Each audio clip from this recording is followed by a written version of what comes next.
I don't want to take a picture of that as well. It's probably people were going, like, there's a survey estimate all the time, they're probably worried. Loud mouth like.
Enter our favorite restaurant. Enter our favorite restaurant. Can they be closed? They can be closed.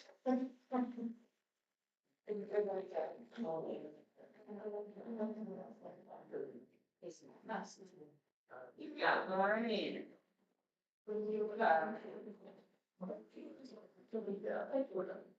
Well.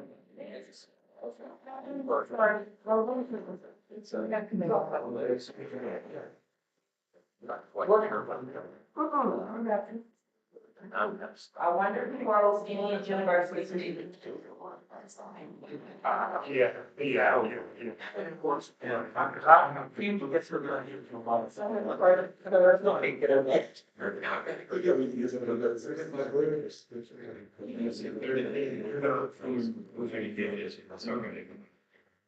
Remember got it. Yeah.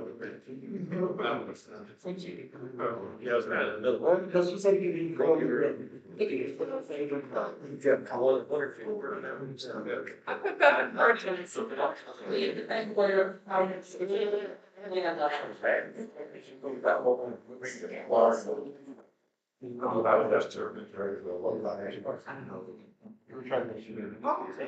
This is scary. I bought all these things, right? There's stores. Yeah. Yeah. I got to this club hours of paper. You took lots of this.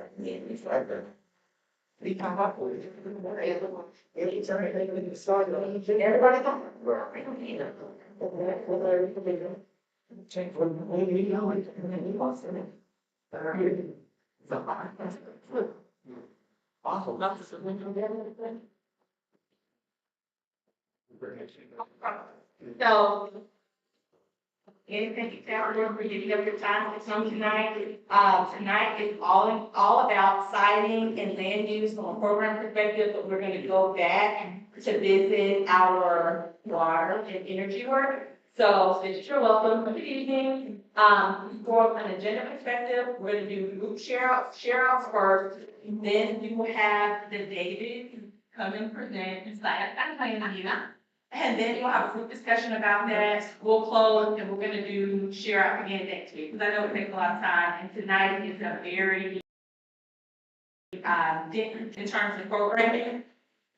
So other than that, I'll tell you a couple things. Like, we're gonna break up into sections and pause in between. I'll let y'all throw your name or questions or whatever you wanna put in there. And then that'll help me figure out who to go to kind of get the questions started. And it'll help me organize a little bit who to go to first, next, and last to be able to do that. You need me to, oh, cool. Okay. So it'll help me organize who to go to first, second, or last. If you want to ask your question out loud, happy to do that. If you want to just put it in Mentimeter and I ask it, happy to do that also. Because it's not like me. All right. So here are our refresher questions from last week's discussion. You all had these responses, and so we asked for you all to have someone and select someone that would present.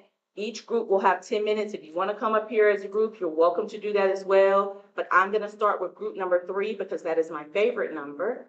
And so who was in group number 3 and which one of these is your papers? Everyone's like, what group was I in? Okay, yes. So if you were sitting over here, you were 1. If you were sitting over here, you were 2. Over here was 3. Over here was 4. Jeff, if you want to go since you wrote your name on your paper. All right. You want to stay here? Or you can go here. Cool. It's okay. Well, here, we'll take the microphone so they'll can hear you. Thank you. Testing. Can you guys hear me? Oh, here, the hot one. Sorry. Testing, yeah. Good evening, everyone. So, I can't remember what group we were in, but it was Robert, Douglas, and Adam. And we got through our questions pretty well. Robert, as usual, was pretty entertaining, but I wouldn't expect anything less. So we talked about the first question, what part of data center water usage is concerning? I think what we said is there should be first a structure, established standards for usage. We also identified industry financial accountability, land availability, and electricity capacity. And then environmental location-based, not related to North Carolina. So we tried to identify all the things that were concerning, but there were a lot of things in the discussion that we had around what that looked like. And a lot of that was really just focused on what does water usage look like based on what we heard in the session prior to our breakout. In terms of question number 2, how should existing policy be updated to address these concerns? We said policy update, yes, it should be. How? And we put UDO, question mark, question mark, question mark, question mark. Because a lot of the existing policy around data centers is kind of between land use and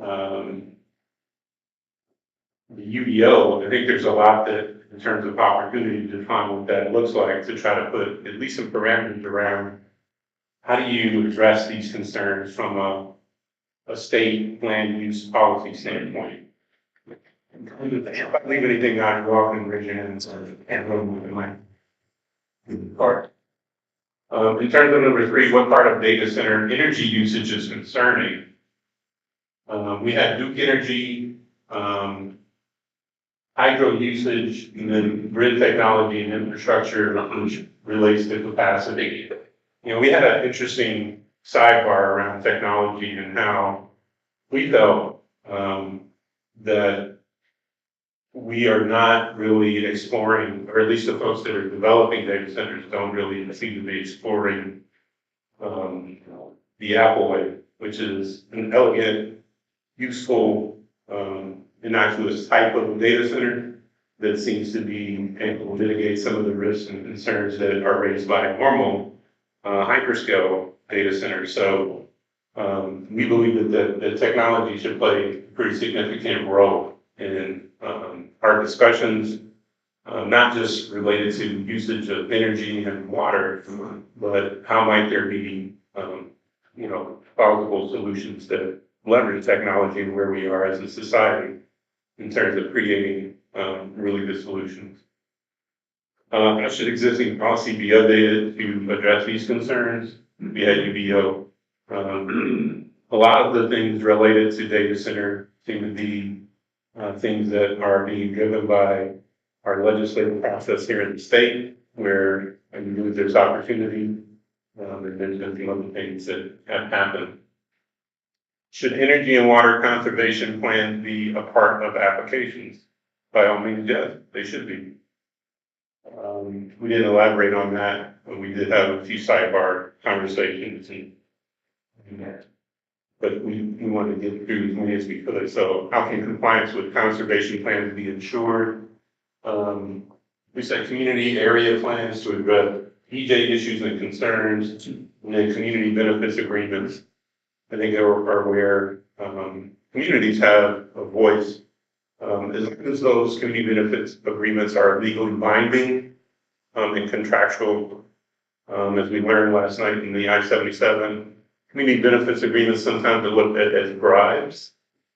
But I think there's an opportunity to put some teeth to them and allow communities to have agreements that have legally binding components to them. And then 7 is all we got to. Should City Council add data center regulation to its legislative agenda as a priority? We said legislative policy priorities may impact our ability to do anything significant. So depending on how things shake out in terms of recommendations, I think it should be a part of legislative agenda. It's just a matter of how much those things can do and how far they can go and what kind of teeth they have behind them. So we didn't really have any outstanding questions, and we didn't get to 9 or 10. Have 5 more minutes in your time if there's people in the group that want to talk about 9 and 10. Highlight anything that you have a better understanding of, or if any concerns have been lessened due to the conversations tonight. Anybody from the team? Douglas, Adam, Robert. And for number Any question? number 3, I think, can you expound on the Duke Energy piece? One of the things I think we found is that Duke is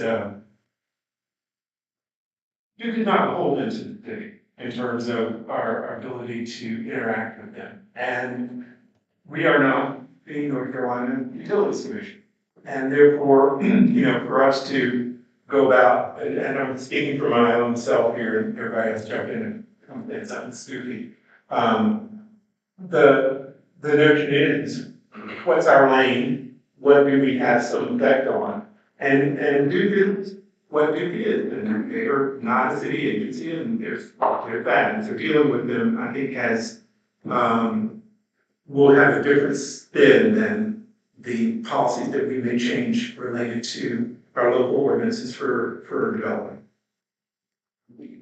Yeah, so go back to question number 8. One of the things with what outstanding questions do we have is I'd like to be able to compare what we're coming up with. And I think some of us are concerned about that. With what the city's come up with over its 375 days, as we try to set a baseline here. We start this week, we go into the community engagement phase. So right now, going to community engagement phase, it's kind of hard for us to figure out where we are compared to what the city worked on. It's going to be really confusing for the public to add and anything because they don't put it into this training. So they're just going to be coming in listening to the Data Center 101 briefing and everything. So this process concerns, I think halfway through, we're still not knowing what the city would owe for the 75 days sleeping period.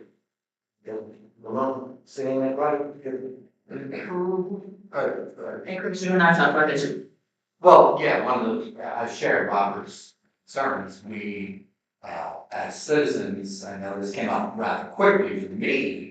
And in an attempt to get up to speed, I went out and reached out to all of our elected officials, and most of the responses that we got back were, we're still working on answers, we'll get back to you.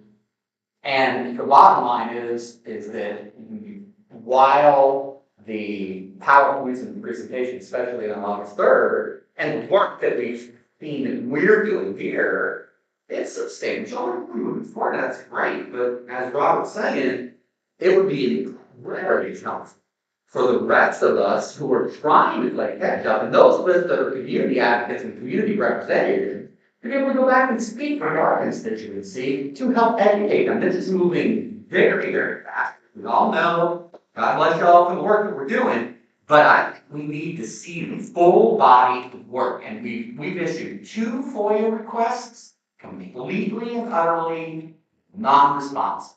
We've asked for documentation to be able to see the research and substantiate what was reported to council on the 3rd. That's an unreasonable request. So we'd like to see what was done and be able to dive in, as we're charged to do, make that deep dive and take a look at the research that was done in specific. So I'm hoping that the folks here, they can see that that's a reasonable request. Yes, something did you want to add to that before I said my piece? I don't know if you had a comment regarding what they were talking about. No, Okay. I'm agreeing with him. Okay. So I have heard their request. I know that the goal is for council to review the information because there's a report that's being put together of the findings. I know council's going to get it, and as soon as they get it, my goal is to get it to you all. So I am working on that, and the team is working on that. So we all understand. And we were hoping that we have it for this meeting, but we all understand. Thank you. You want to, will you have it on the public engagement session so we can see what's going on? That's also on Monday, Tuesday. It starts on the 2nd, which I think is Wednesday. Team, do we hear that as a deadline, that we can try to get that done as a deadline? Well, I just look, again, I've been through this a lot. Yeah. I just don't want you to walk into a very bad situation. Yeah. And what you're gonna walk into is you're gonna walk into a lot of folks like us that are housing homes. And you're gonna walk into a room with a lot of people that are scared. You know, the action center has been built by the house. And if they're basically just getting a, what is data center 111, it's going to turn bad. Understood. Okay. Heard and working on diligently. I am calling Dr. Epps up next because she has her name on her paper too. All right, put a name and a date. You can get that microphone right there. Oh, just give this one. There you go. Good evening, everybody. I was in group 1 with Keith and Christopher and Barbara and Matt. And we have to turn this sideways. We sort of clumped our questions. We sort of answered groups numbers 1 and 3, like what part of energy use and water together is concerning. And it builds on what Christopher just said, with that the timing of decision making about all of this precludes the public being able to have any input, or even the city being able to have any input into what was happening. But y'all can't read that, so I'm gonna put it down here if you can. So that was a very strong concern to everyone in the group. The stage of when information is provided by the data center in the data center proposal process. And then making that available to not only the government officials, but the community members. We felt like this group needs to understand, we don't have an appreciation, for example, of the water numbers that were presented last week, where that stands in the context of like a typical industrial use. Is it the same as any other industrial facility that's getting built in the county or not. And until we know that, we can't make a decision on or understand how bad or good data centers are with respect to other types of industry in our communities. The power issue, we did hear that, and we do know unambiguously it's orders of magnitude more power than any other type of facility that is existing, is to our knowledge, and to the knowledge of the group anyway. I'd welcome anybody to debate that. I wish it was less, but it's not, I don't think. So we need context. Every data center and data center proposal needs context like that. For the community to be able to understand it. So that sort of goes to 1, 2, 3, and 4 all together. Going back to a little bit about water policy, it was mentioned that both stormwater and used water are being issued from these facilities, these massive impervious surface facilities, in addition to whatever water they're using for their cooling. So just addressing having landscaping or other requirements that have the offset stormwater and offset, their impervious footprint in ways that are not just following the law, but going above and beyond what the law requires. To minimize quantity of water use and to maximize the quality of water that's going on site. Best practices. So that was all around water.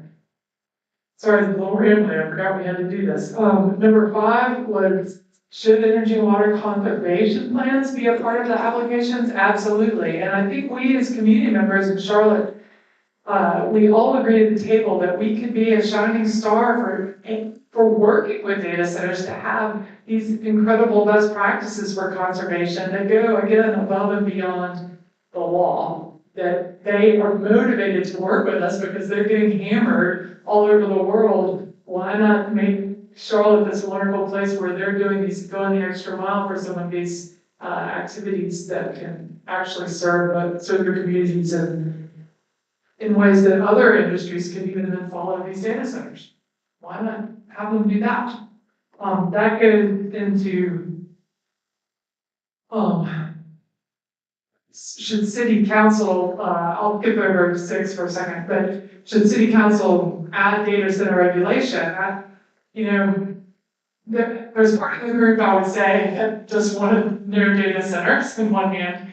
And there was also a part of the group that believed that, you can legislate these things, but after you do a compromise, the policy that you instill, that would have some prescriptive or threshold value or whatever, water or energy use or footprint, is just going to deter the data centers. And they're going to go somewhere else maybe. Why not have a carrot instead? Where we're really encouraging and have all these reasons why we want the data centers to come here and go above and beyond. If they meet this level, they get this carrot. A faster permitting was proposed by one of our members, for example. So we weren't convinced of how you could actually instill this type of regulation and have them not just do the bare minimum. So we want them to do more than that. We should be thinking about what can we do in terms of regulation that will encourage these facilities to go above and beyond what they have to do.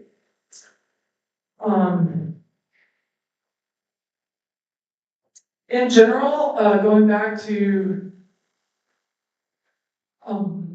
the water conservation idea, to the regulation, all these things, there was a strong emphasis that this group, we didn't feel like we've been presented with what best practices are for all these things. And it could, for sustainability, for the environment, for development, for water quality. And it could be that because the data industry is growing so rapidly that maybe that data or that understanding and research doesn't exist. But I think it does. Digital Realty, that's doing the Morse Shuttle project, has been building data centers for 20 years. So I think that data is out there. people like you have been studying it, she's not the first, right? So, anyway, we should be using that. I think we too did not get, I think I named some questions there, and we didn't, and I did say some things that we thought we needed a better understanding of. Does the group have anything to add or non-attendance? Yeah, just back to our comment about being able to review previous research. For instance, one of the questions I've been having is apparently there was research done as best practices in other cities around the United States. But the presentation to council and the public thus far, that's all it says. And we're going, okay, well, what were the cities? What were the best practices? How was the comparison done? And we should be able to take a look at that and absorb that and be able to answer questions about that if we're charged with making policy recommendations. Fair enough. Yeah, I think our group agreed that it's imperative that this entire group have an understanding of what best practices are for the things that we as Charlotteans value, like our environment and sustainability, but also, acknowledging that data centers are effective for our life. At the same time, that they input harm to community, have the potential for harm to communities. They also have the incredible potential for good. And I would be incredibly hypocritical in my job, that's using data and large data all the time, and even AI sometimes, to say that we need to just stop it. Yes. So along the same line, if what you've already worked on conflicts with what we're recommending, what's the process? So the process is from you all coming up with your recommendations along with the report that has been provided by the consultant with their recommendations. It's giving the recommendations to council for them to be able to make an informed decision on how they want to move forward. So it's putting all of that information together for council to be able to work with staff, come back to you and ask you questions. How did you come up with this? What were you thinking about? Do the same thing with the folks that developed the report so that they can make the best decision on how they want to augment, change, or update the policy. And our group did mention with things like that, like, so the city goes through this whole process. And then I recognize, at least for, it does seem like the community input period is longer, there's gonna be more than one session. But often for a single development, there's one community meeting, it's maybe advertised well, if the correct community leader gets a hold of it, but if not, that happens and it's a done deal. So our group mentioned that explicitly, that one community meeting is not enough. And I think that's something tonight that we can address and see exactly how that's laid out in the zoning policy, because I think that happens at that level. David's nodding, so that means I'm like, you're right. All right, thank you. Next group, let's see, put names on your word. Turn to me. You want to come over for this, or you want to come up too? John?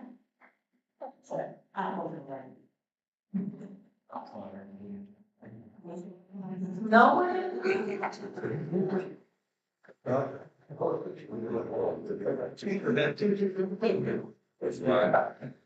All right, this is yours, Virgin. Okay, y'all want to work together to come up with what you all are saying as a group. Process that. This is the 23rd. But my thought was to be, not to be restrained by laws and policies, to use our creative juices to make recommendations that we thought should be made. So I'm probably not the best person to make this, to talk about this, and we did not finish either, by the way. But first question. Or you Okay, can I run want to it. use that. Okay, well, we're concerned, still concerned about pollutants in the wastewater.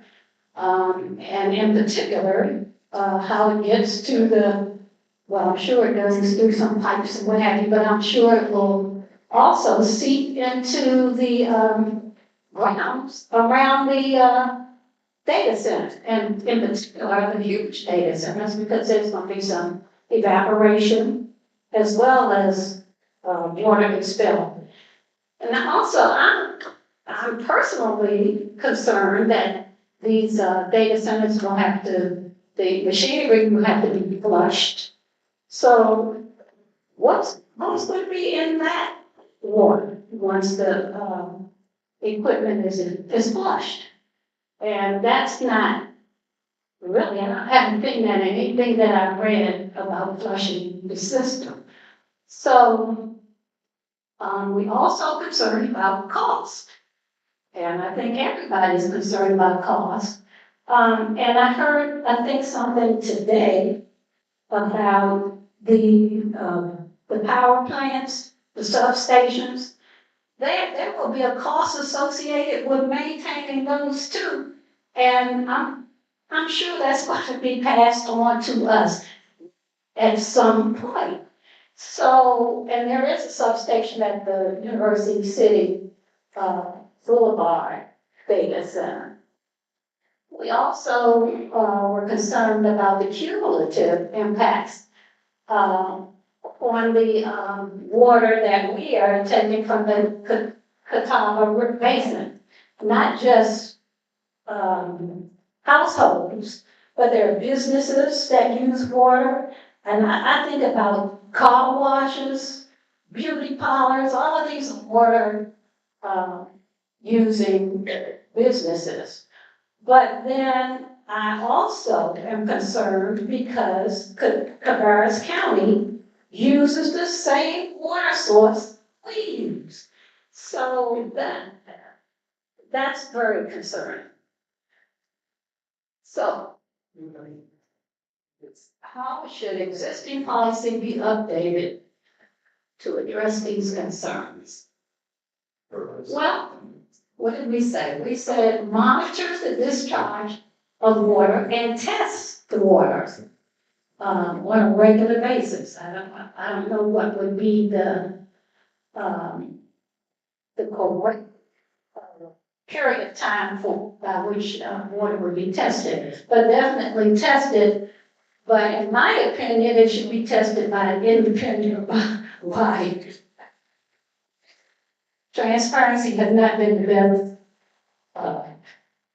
characteristic for developers and so forth dealing with these data centers. So then we talked about collaborating with other water authorities such as Cabarrus County. And actually, I don't know if there are any data centers planned for Union County, which is close to us, but any neighboring counties that will have data centers will impact us and will impact them as well. So I hopefully the city is looking at collaborating with other counties. And then we talked about requiring closed loop cooling systems and using reclaimed water wherever we can, whenever possible. Why am I thinking of threes? Okay. What else we say? Oh, okay, we are looking at, we were concerned about increased costs and electricity energy and the grid reliability. Are we gonna have blackouts, brownouts? We don't, who will get priority over the use of the energy when there's a problem, thunderstorms, whatever causes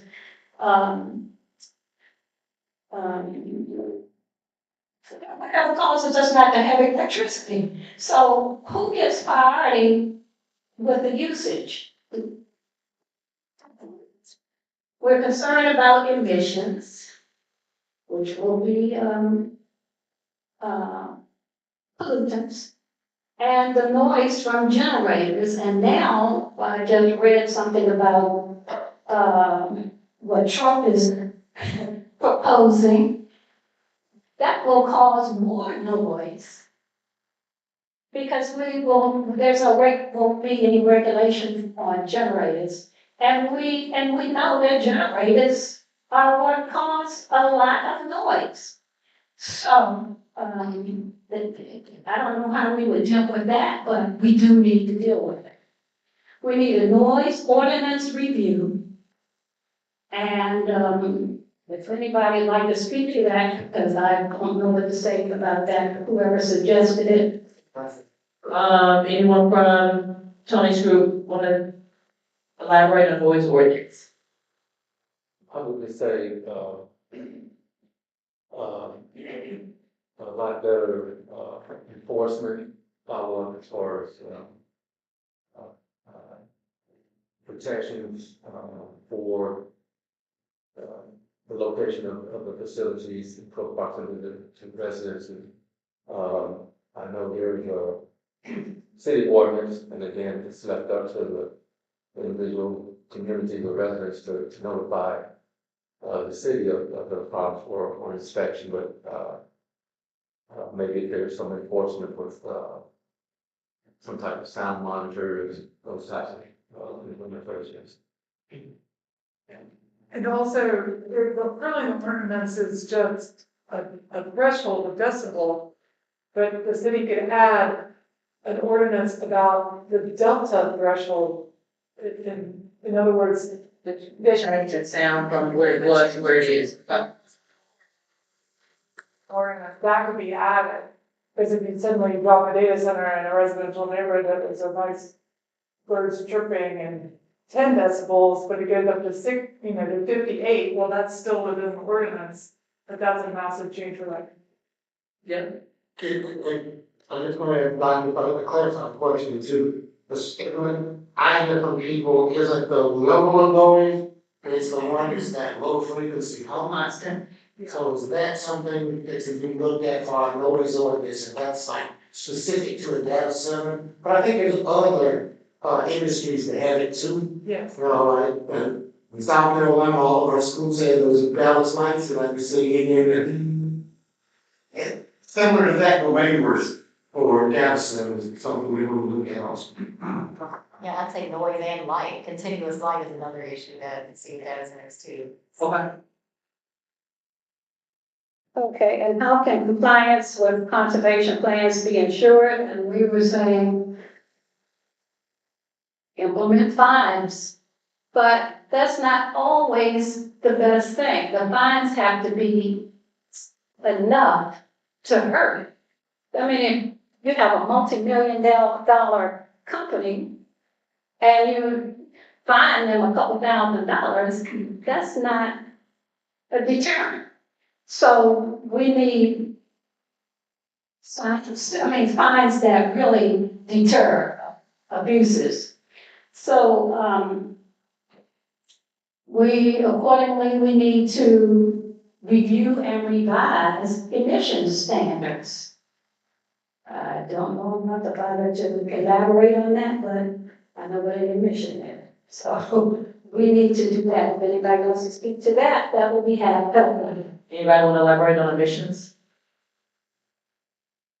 So, I think the wives are ready. Go ahead, bro. Well, it's a little different aspect here, but the same purpose. The city has this ordinance with the development, eliminating the tree canopy in lieu of they'll pay you X number of dollars and kind of goes into this little kitty. So maybe change that to fit this situation where it's mandatory to be in place, the trees and vegetation. And then you have that versus, that area versus, sound walls or whatever that can be not as aesthetically pleasing as well, but certain purpose. Okay. Could we get everybody to speak into the mic so we can hear, because sometimes we cannot.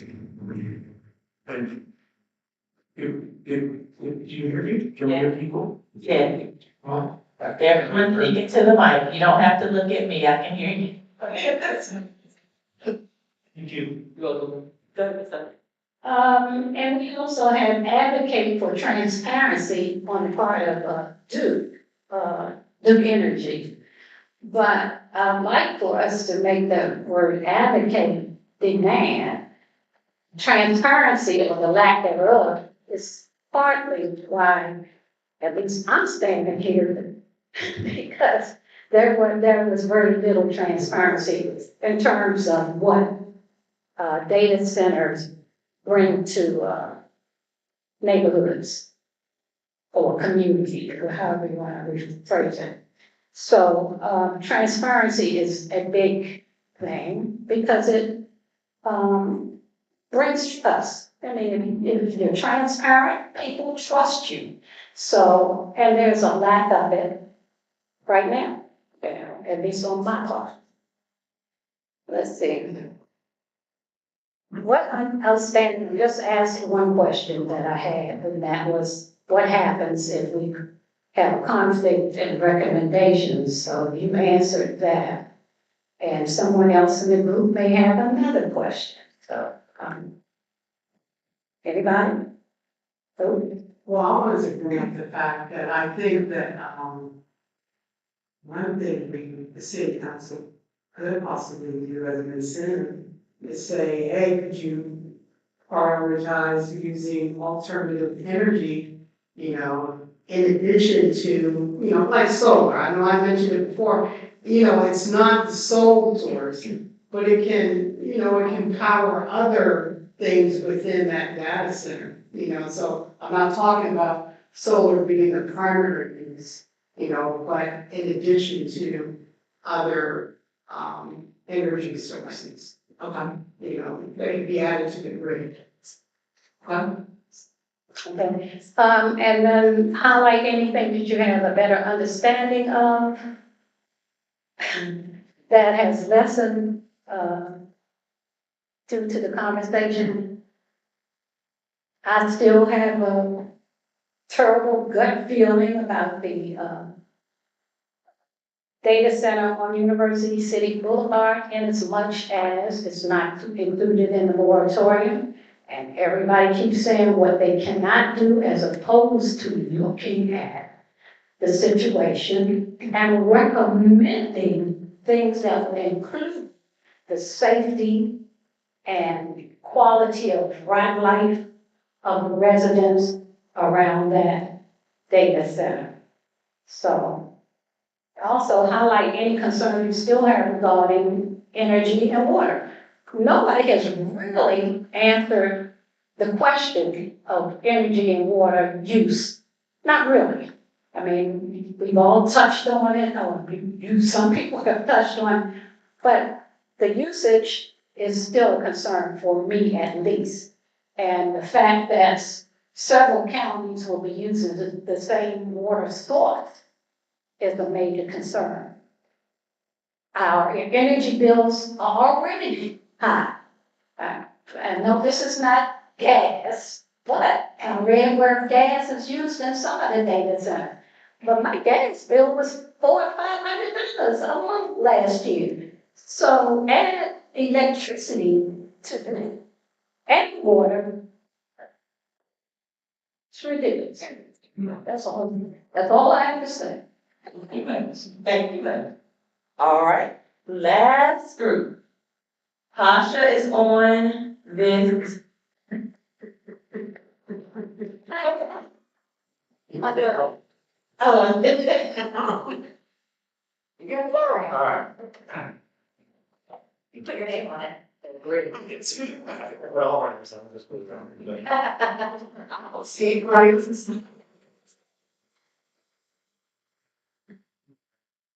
Thanks. Okay, well, part of data centers, water usage is concerning. We put tail risk. I don't know, I've heard a lot of comments about, I don't know, the presumption that people aren't considering these things. I think to state the obvious, like to put this scale of spend on this. Meta alone is spending $600 billion the next 2 years. I think the smartest people in the world are thinking about this.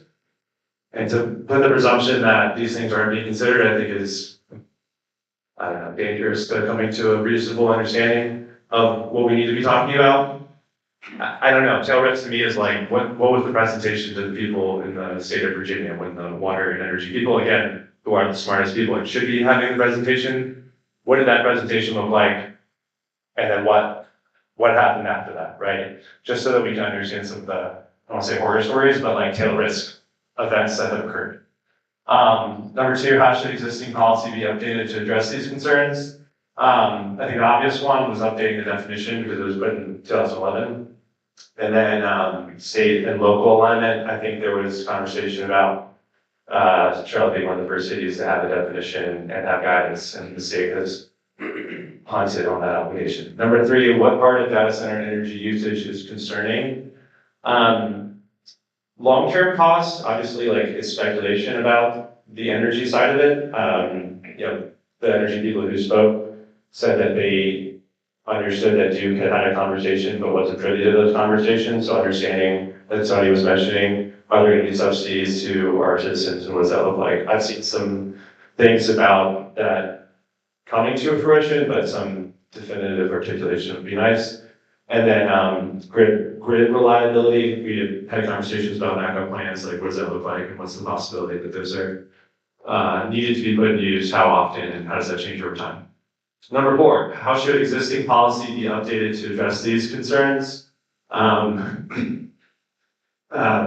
to the renewable energy suggestion. Sorry, getting emotional. There was a conversation about using nuclear in the long run, but like to understand like what that looks like. I know there's been some comments about it, but like, are we actually going to incentivize renewable energy usage in the long run, and what's practical? Because I know solar was that, and not to be shot down, but solar is probably the last thing you want to use. Number five, should energy and water conservation plans be a part of applications? It seems so obvious that the answer is yes, that I'm going to skip to the next one. Number six, how can compliance with conservation plans be ensured? We had two things for this. Incentives for annual efficiency improvement. This is like when Walmart asked all their vendors to reduce their costs by 10% per year. And then number two, decision or recommendation to understand if more testing is appropriate. Like there's conversations about what do we know and how do we know it. So there should be, to the doctor's point earlier, what research is available and what outstanding questions are currently in flight and being researched, and how can we be additive to those research efforts. Number seven was the last one we got to. Should City Council add data center regulation to its legislative agenda as a priority? And we said we think they already have, and that's why this committee exists. So that's it. Does anyone from Partners Group have anything to add? Or different than what he said?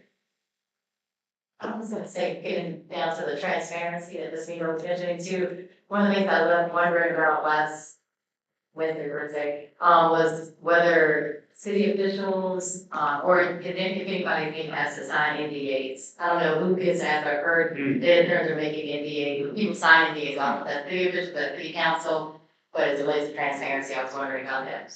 Hold that, because I'm getting is that an I don't know, or is that I don't know, or is it no?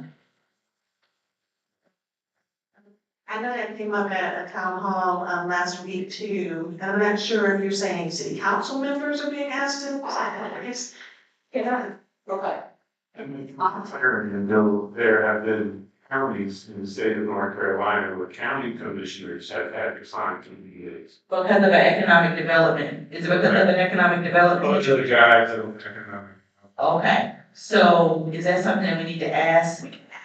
I'm not aware of it, but it's something we will. Maybe we might have another person. I can say with full confidence that the county commissioners have not been heard about any of this. I actually have information on that.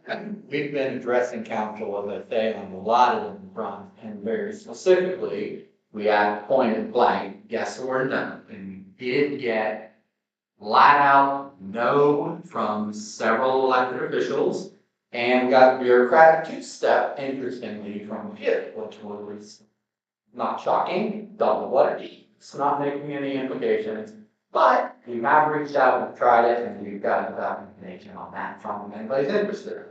I'll ask, so in general, and I might look this up, and if I do, attorneys get me together. So sometimes, you said under the guise of economic development, there are times that council members or commissioners have to sign NDAs because they are working on an economic development deal. I have not actually heard of that in Charlotte, because generally, in most instances, they have to go through a zoning process and actually, so there's always, because they would go through economic development first, and then they would have to come on the zoning side and do the zoning work, and that, at that point, would be definitely out in the open. But we would take that question back and definitely probably be able to email the group about that, yes. So when we talk about Charlotte and legislative agenda, I don't know how active Charlotte was, we were up down the road a lot.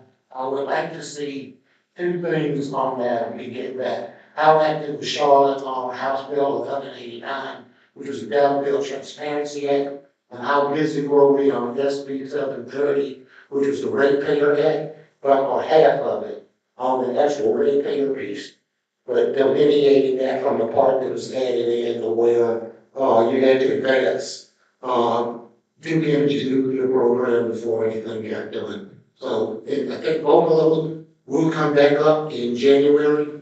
There'll be new bills, but I want to make sure where we stand on separating ratepayer from benefiting Duke Energy on nuclear power, and where we stand on HB 1189 on that sort of transparency. So right now, I have 3 pieces of homework. One is to make sure that that report is to y'all, hopefully by we get to the community meeting on Wednesday. 2, to check with economic development / city attorney's office and see if we do that. I'm feeling good about my answer, but we'll find that out. And then 3, we'll check with Sarah and find out about legislative agenda. And probably, I know that you didn't get all those numbers, but we're gonna run the tape back and just play it for Sarah. I think the attorney pretty sharp on it. She knows. Okay. She knows. All right, so, yes, please. I'm sorry, I just did sit on play catch up here. Please. Last week and I missed the meeting, so I apologize for that. Sorry to go back to 30,000 feet, but is the goal of this committee at the end to recommend a set of policies around what would be good land use policy for a data center? Land use, we can also, so in your pre-read packet, the policy as it stands, I think has 9 sections that we want to look at, and we would love for you to make recommendations for those 9 sections. Should they say as is? Should they be added? Should there be any more specifics in there? And then are there other things that are not included in that policy that perhaps should be added? Because we know that data centers are a different thing than they once were when that was created. Absolutely, and the good news is we don't have to invent the wheel. There are other groups, other municipalities all over the country that are ahead of us on this. I'm looking at a policy right now that has, on-site power generation, generators, cooling systems, water, accessory uses, lighting, height, a buffer, the noise one that some of you guys talked about. There's, and I'll get an engineering background, this was a surprise to me. There's A-weighted sound levels, there's ambient sound, there's C-weighted sound, there's equivalent sound levels, sustained, high, peak, ambient. I mean, we get as complicated or not as we want to. Generator testing, exemptions, noise assessments, all this. I mean, there's all kinds of work that's been done. And I support transparency. I support good land use policy. I support protecting neighbors and neighborhoods. I don't think this is rocket science, so I do think we look at some of the work that's been done, see what the ranges are for buffers, landscape buffers and sound buffers, see what the lighting standards look like, and have a good, healthy discussion about what's fair and reasonable under the circumstances. So, and Tim, this is why a lot of us have brought this back up. A lot of us at the table also have submitted our own data orders to look at, but a lot of the things that you mentioned, should have been done in the city's first 75 days and brought to us so that we know. So that's why we go back again, because it's kind of hard for us, just on the face value. We were talking about mandating closed loop system. We didn't know, but the city told us in the first 75 days, they found that we can mandate it. So we really do need to know what the city has looked at. We know they dealt with World Resources Institute, who we have a lot of respect for. But we would need to see what the city's come up with, because a lot of the stuff we're saying may not be applicable, because they didn't tell us from their research, and this happens, and then what's gonna happen is we're gonna turn around and ask for an extension, because their 75 days sit there, our 75 days sit here, and it didn't merge, and then we're gonna be at November 5th. We're gonna turn around and say we didn't have anything done, because the folks that did the due diligence didn't give us the diligence. Yeah, no. I completely agree, and I work with the city a lot, and sometimes it takes 75 days to get I won't say it, because this is public meeting, but, I guess my point here, Robert, would be, are we leading or are we following? And I suggest, let's lead, and let's build a set of policies that includes mandating closed loop water systems and so on, and then find out why we can't get that implemented. Oh, yeah, I think we're all saying the same thing. We're just hoping that we do the speed limit on the road before we get out. Yeah. I agree. Okay. All right. So moving ahead, General Sheriffs. Now it is time for the David's show. And so am I bringing up David Hittle to the stage first? Okay, David Hittle to the stage first. Want this one?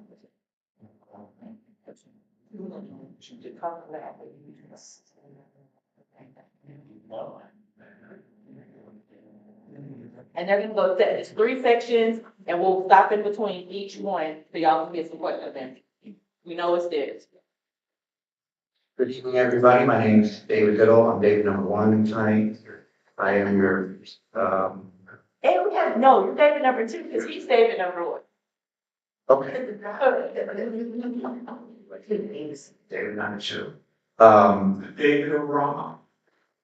I am your new deputy director of the planning department. I've been here for less than 75 days. 5 weeks, 4.5, 5 weeks now. Very happy to be here. And where data centers are regulated, they're regulated by land use regulations, primarily the zoning ordinance, not exclusively, but primarily. And so I think most of the conversation tonight is going to be about that. And Dave number 3, Dave Benton, our entitled services manager, is going to talk a lot about that. I think though, first, what might be in order and might be helpful is just a little bit of a prelude to talk about the comprehensive plan. The UDO is the law, and it is the thing that decides what can and cannot be done. And it's very important, obviously, but perhaps even a more foundational document to the city is its comprehensive plan. And in the time I've been here, there's not been a whole lot of conversation about what it has to say about data centers, things like data centers. It is the thing that provides guidance for the involvement, the evolution, the refinement, the movement, the revision of the UDO. So what it has to say, I think, is worthwhile, if only for a level set. It's just, I think, important because, again, in my time here, I've not heard a whole lot of conversation about it. So this slide represents the comprehensive plan. It is not a single document. It is a quilt of documents, primarily perhaps represented by 2 documents. On the left, you see what we'll call it the Charlotte Future 2040 Comprehensive Plan, adopted in 2021. Because it was adopted in 21, perhaps the phrase data center does not appear in its pages. But there are a number of principles that it espouses, that it recommends, that it urges the city to maintain and hold dear, that I think are important for that. I'll talk about that in a second. On the right, we have represented the community area plans, which were 14 geographically oriented components of the comprehensive plan that were adopted just earlier this year, which also have a little bit to say about data centers a little bit more explicitly. So the comp plans overarching goals, there's really 4 of them, 4 principles. To make Charlotte fair and equitable, to make it connected, to make it sustainable, and to make it complete. We start to distill the things that the comprehensive plan 2040, future land use, our future Charlotte, has to say about data centers, implicitly, because again, the word data center doesn't appear in its pages, but it urges these things along the x-axis here. It would suggest that data centers should be put in the right places, that growth should be matched with infrastructure, that community health should be protected, that equity should be supported, that sustainability should be supported, and that working with other city plans is particularly important. When we look at the community area plans, they do have the phrase data center does appear in their pages. It's sort of a copy paste situation where they're acknowledging that data centers exist and that they should be dealt with appropriately. Specifically, the language says to ensure new development trends are compatible with existing neighborhoods, the city should establish guidance for new and emerging land uses such as data centers to ensure appropriate location and design. So this is just the language that we use, that we're obligated by state law to pay reasonable regard to as we look at amendments to the UDO, as we look at rezonings, as we look at conditions for rezonings, as we look at anything legislative that has to do with the zoning ordinance. So again, I'm not sure that this has been discussed a lot, at least not in my time here. So it's just worth putting it out there, sort of as the North Star, which is what the comprehensive plan is supposed to be. A little bit more directly from the community action plans, the 14 geographically oriented components of the comprehensive plan that were adopted earlier this year. It does explicitly recommend review of water, sewer, roads, emergency services during rezonings.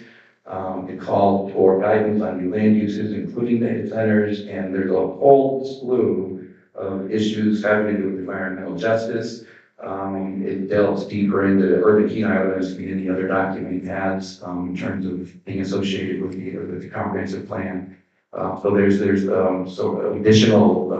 we're additionally compelled to be wary and concerned about these issues as the city makes policy.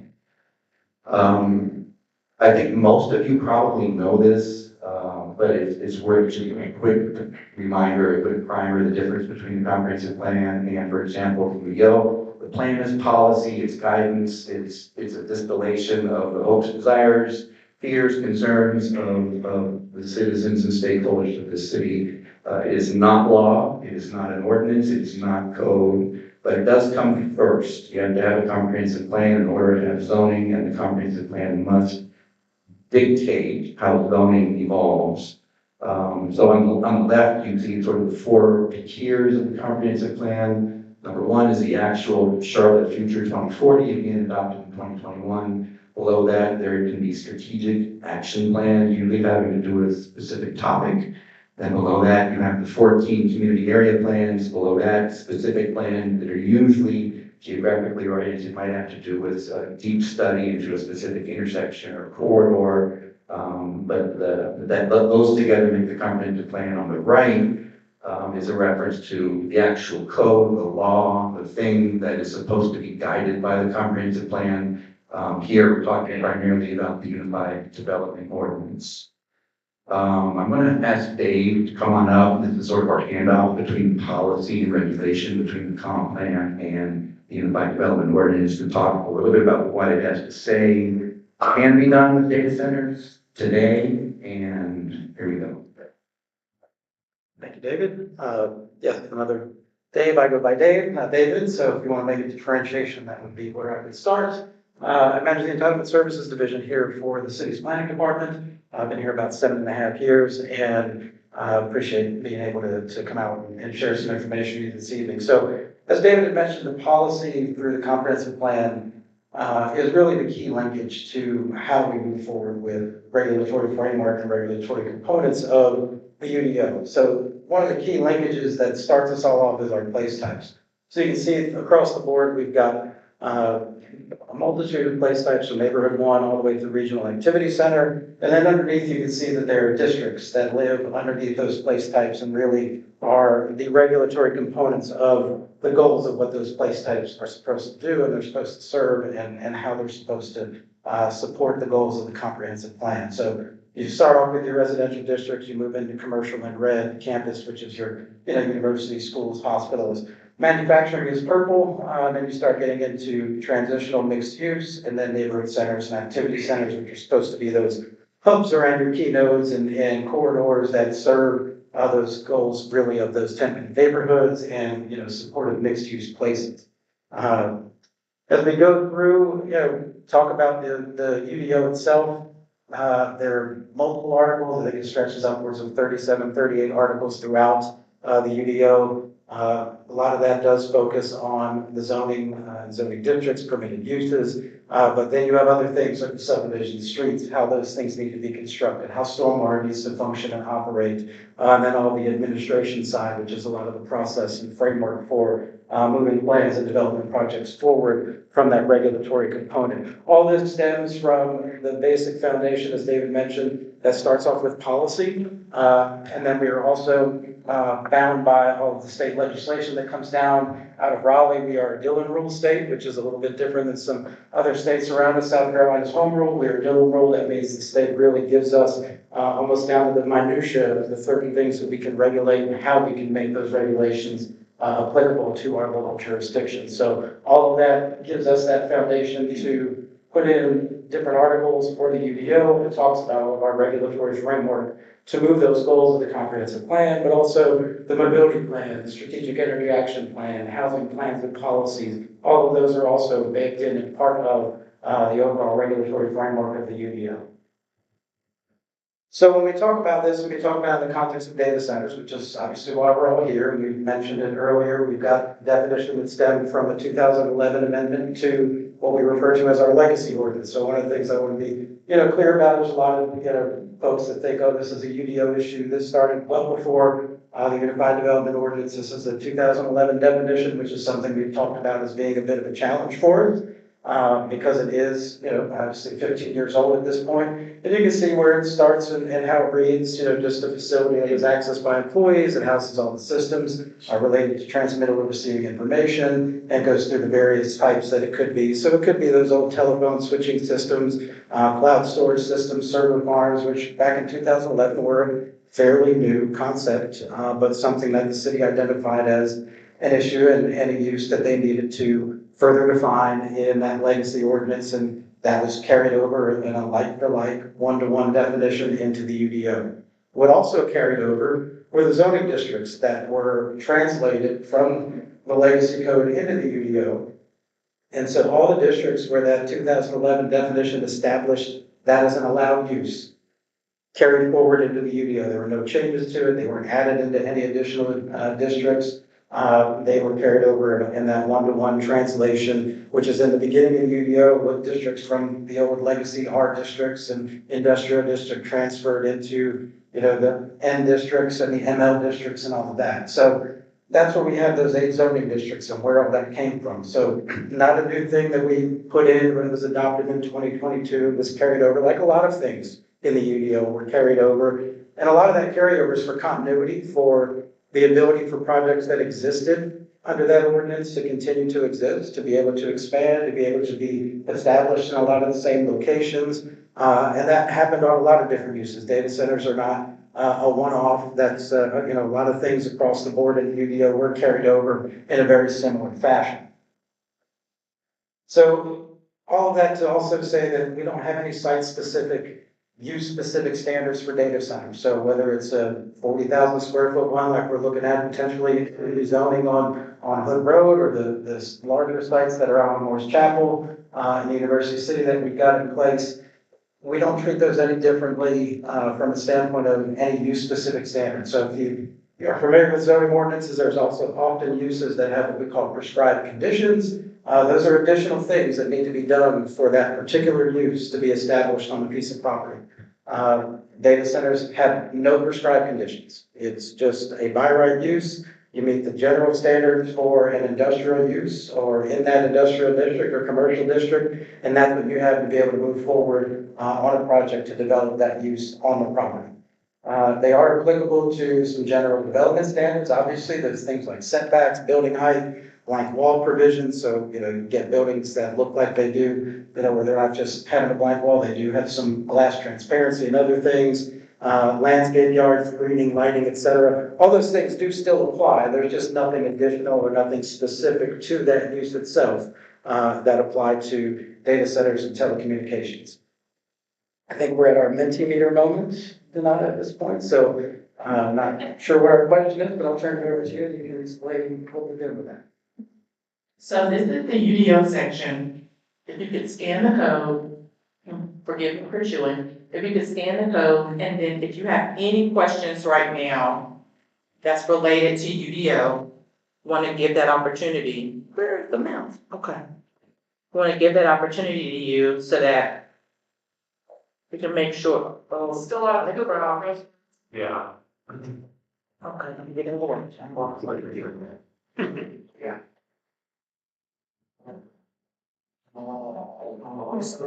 I would say mine is probably, I don't know, that Lang Van's gonna be up there for me as a favorite restaurant. There, let's know my Mentimeter. That's gonna be my answer. Hold on to this, the questions are coming. Did that go to the next question? Did I have any questions? Yeah. Oh my goodness. Roll them in there, throw your name in there and I'll call on you, throw your question in there, you can do whatever you need to. But what questions do you have about UDO? You wanna go ahead and Sonny? Yeah. Go ahead. What the setback is for. Some slides coming up on that for each district. We'll go through a little bit of those standards, just so you can go through and we can answer that for you. Okay, but what is it? As soon as I can get the slides back up, I can tell you, then I'll stop my head. Okay, so we're gonna get to that. Robert? So, thanks, David, this was really informative. Yeah, we're about on board, but we'll stop here and take calls. Here we go, I'm on. So, David, when we go back and look at this, we're going to be able to go back and look at definitions, and then can we look at definitions from server room to hyperscale? And then can we turn around and look at that in zoning district and say, server room, all wall, hyperscale, not allowed in, co-location allowed only in OSC, blah, blah, blah, we can do that. Yeah, when we get to, there's a slide about some of that, like what those things that we're looking at, we can talk through that, but we certainly will visit that question. And then after we get into those, we can still come back and then prescribe conditions on top of that. So a server room may not have any, but it should have prescribed conditions. That's a word we get like a corporate bid board will just decide, I got all these engineers on to all of the server rooms. But we can prescribe for each level the different definition.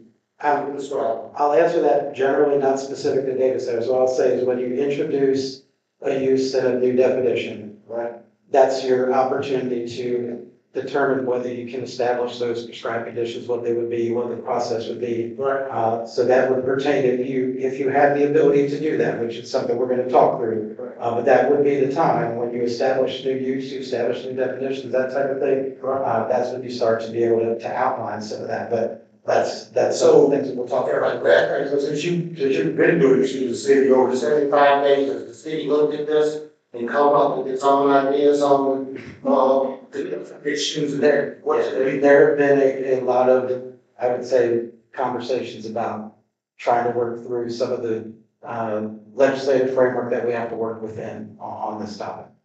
And that's interesting also. We don't have to legislate to answer the question ourselves. Again, not trying to beat a dead horse, but yeah, that was dead. And it's perfect. Okay. Gold standards, who had the question? Go ahead, Masha. I probably know less about zoning than anyone else in this room. Maybe you're familiar with the concept of like still like an artist. For those of us uninitiated, like who is the holy grail of the North Star? Like where did that 2011 ordinance come from? Is it our city staff sitting in a room with blindfolds on and like ignoring the rest of the world, or like Is there federal guidance? Is there current guidance? Yeah. How's that work? The 2011, from what I remember, I have to go back and look, there was research done from other jurisdictions that helped to formulate the definition that we've got. I have to go back into the file, it was a 2011, text amendments are all basically rezonings in and of themselves. So like the petitions you see, signs out on the road for, text amendments go through that same process. So there's a file that has a lot of that information, and I'll have to go back and look, but I know there was a document that had several other jurisdictions across the country that were starting to look at that and had definitions already that they, kind of pulled together and put one that seemed to work for the city of Charlotte at that time. I mean, like, is that a typical process? Is there, so like, for example, with data centers right now, is there federal guidance or state guidance that we're just gonna wait on? Like, is all of this, is every city in America going through this process and deciding for themselves? I guess that way. I would say this is probably the most widespread, commonplace issue in the profession that I've seen in 20-some years working in it. Okay. The fact that essentially every part of every state is probably talking about this issue in some form or fashion is something that I haven't seen, as far as the land use is concerned over, like I said, my 20 years of experience working on it. A lot of folks are looking to places like Loudoun County and other places in Virginia that have had, numbers of years of experience with this and can kind of share, some of that information about what worked, what didn't, what folks need to be aware of. There's been calls with other large cities, how are y'all dealing with this? There's probably a paper or blog that comes out once a week from different planning sources that get shared out, like this is what other folks are doing. So it's a constant conversation, and a lot of the solutions are fairly similar across the board, but it's hard to compare because states also have, like I said earlier, different enabling legislation, different laws and parameters they have to work within, that what may work in another state, even just 30 miles south in South Carolina, may not work in North Carolina under our legislative. I think Jeff and Paul. Well, and I think perhaps you raised a good point in terms of it kind of feels like we're in uncharted waters. The UDO was written in, what you said, 2011, I think. The definition that is in the UDO came from 20. The UDO was adopted in August of 2022, went into effect in June of 23. Okay, so the definition was then, well, if you look back and you made a great point in your presentation about Virginia, their explosion of data centers happened in the late 90s. Yes. So that was a different realm in terms of we were trying to get people wired and the ability to have the internet and what was happening.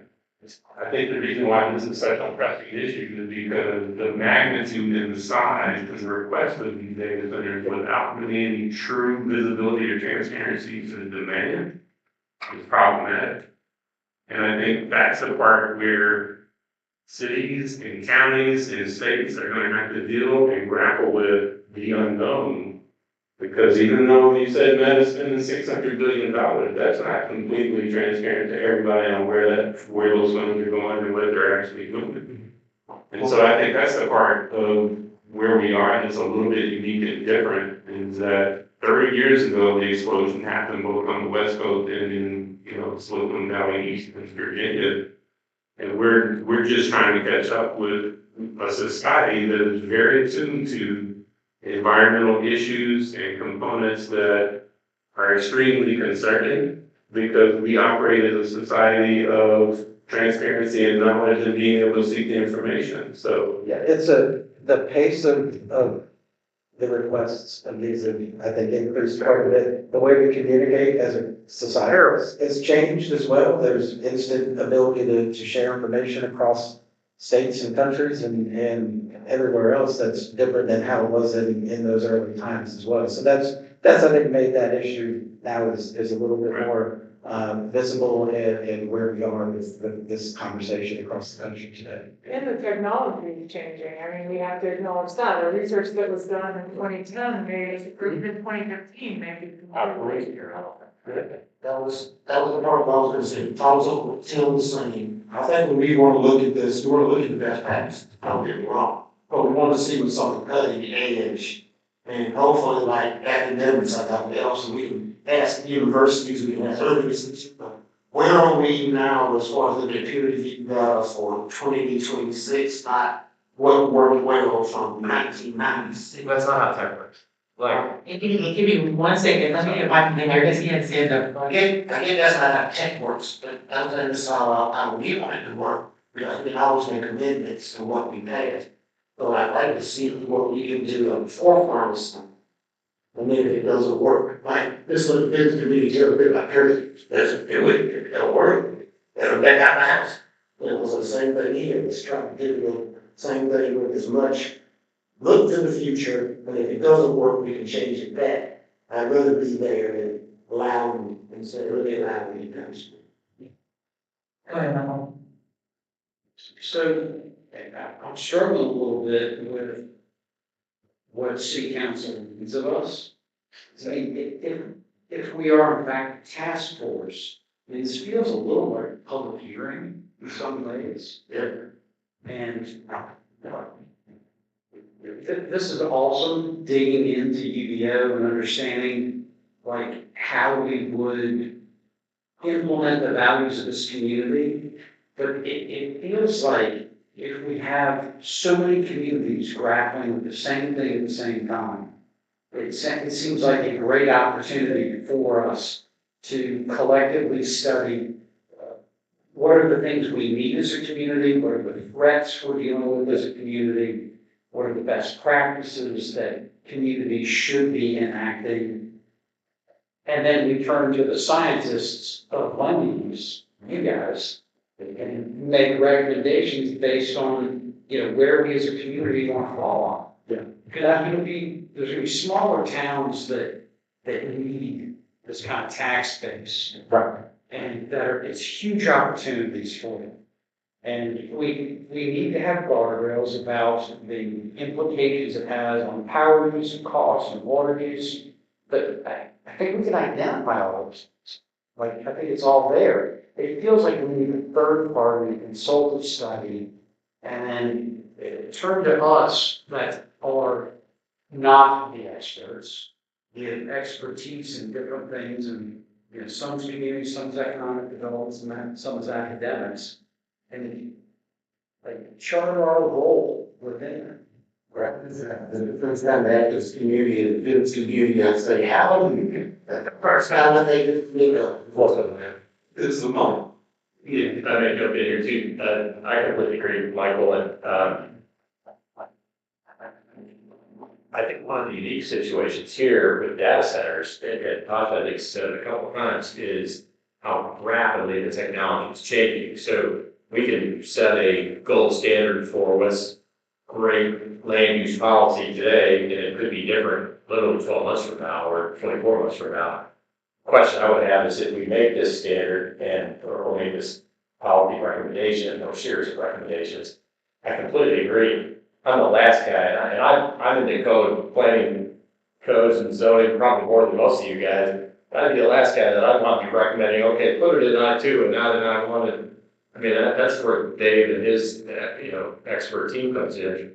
You make a recommendation about here's the policy on these other things. You guys decide how to best wrap it or fold it into the document. Then the question is, when can we revisit it? Is it a 2-year deal, the 1-year deal, the 5-year deal? Because I agree, the policies that were accepted, in Bob County are not the policies that would satisfy us today. Because the enduring would be the balance. Like that's the kind of stuff you gotta say. Sweet, right? And the simple fact is, if Charlotte doesn't want data centers, there are other communities that would love to have them.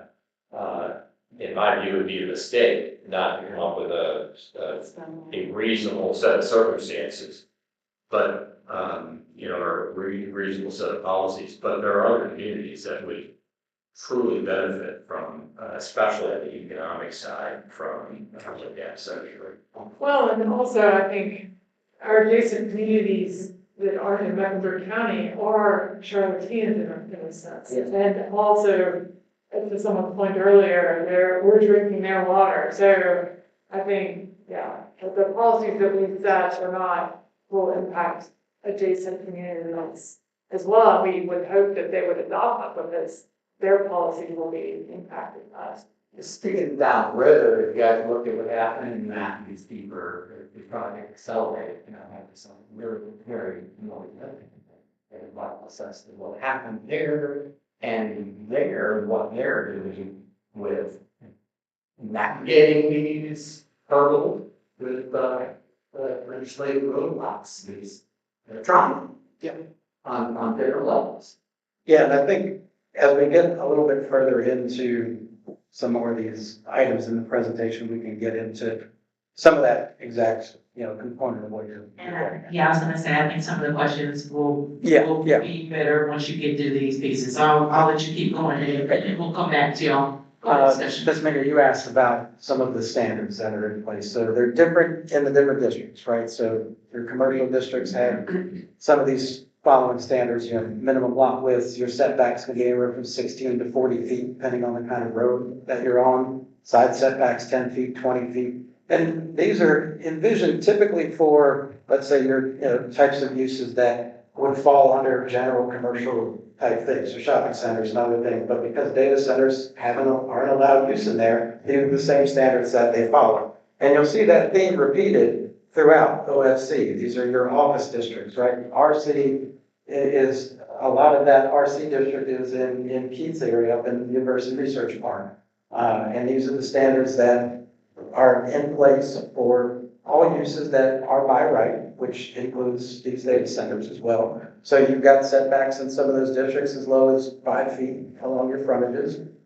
Setbacks, depending on what's next to you, could be anywhere from 0 to 10 feet in RC, OFC, they're 10 feet. So as I said, they vary for each district, but just so you kind of know what some of those standards are. And ML, which is your industrial districts, those really are, again, setbacks that are pretty standard for most, 16 to 40 feet, depending on road type. You have building height requirements and rear setback requirements, as well as size, depending on, what's next to you. I will say the ML districts are probably the most favorable districts for locating these types of uses because they probably carry some of the less standards for things like building transparency and the type of things they need to, put as far as their building design that you might find in an office district or a commercial district. So most of these uses probably gravitate towards these ML1 and ML2 districts because some of those standards are a little bit different. But a lot of the,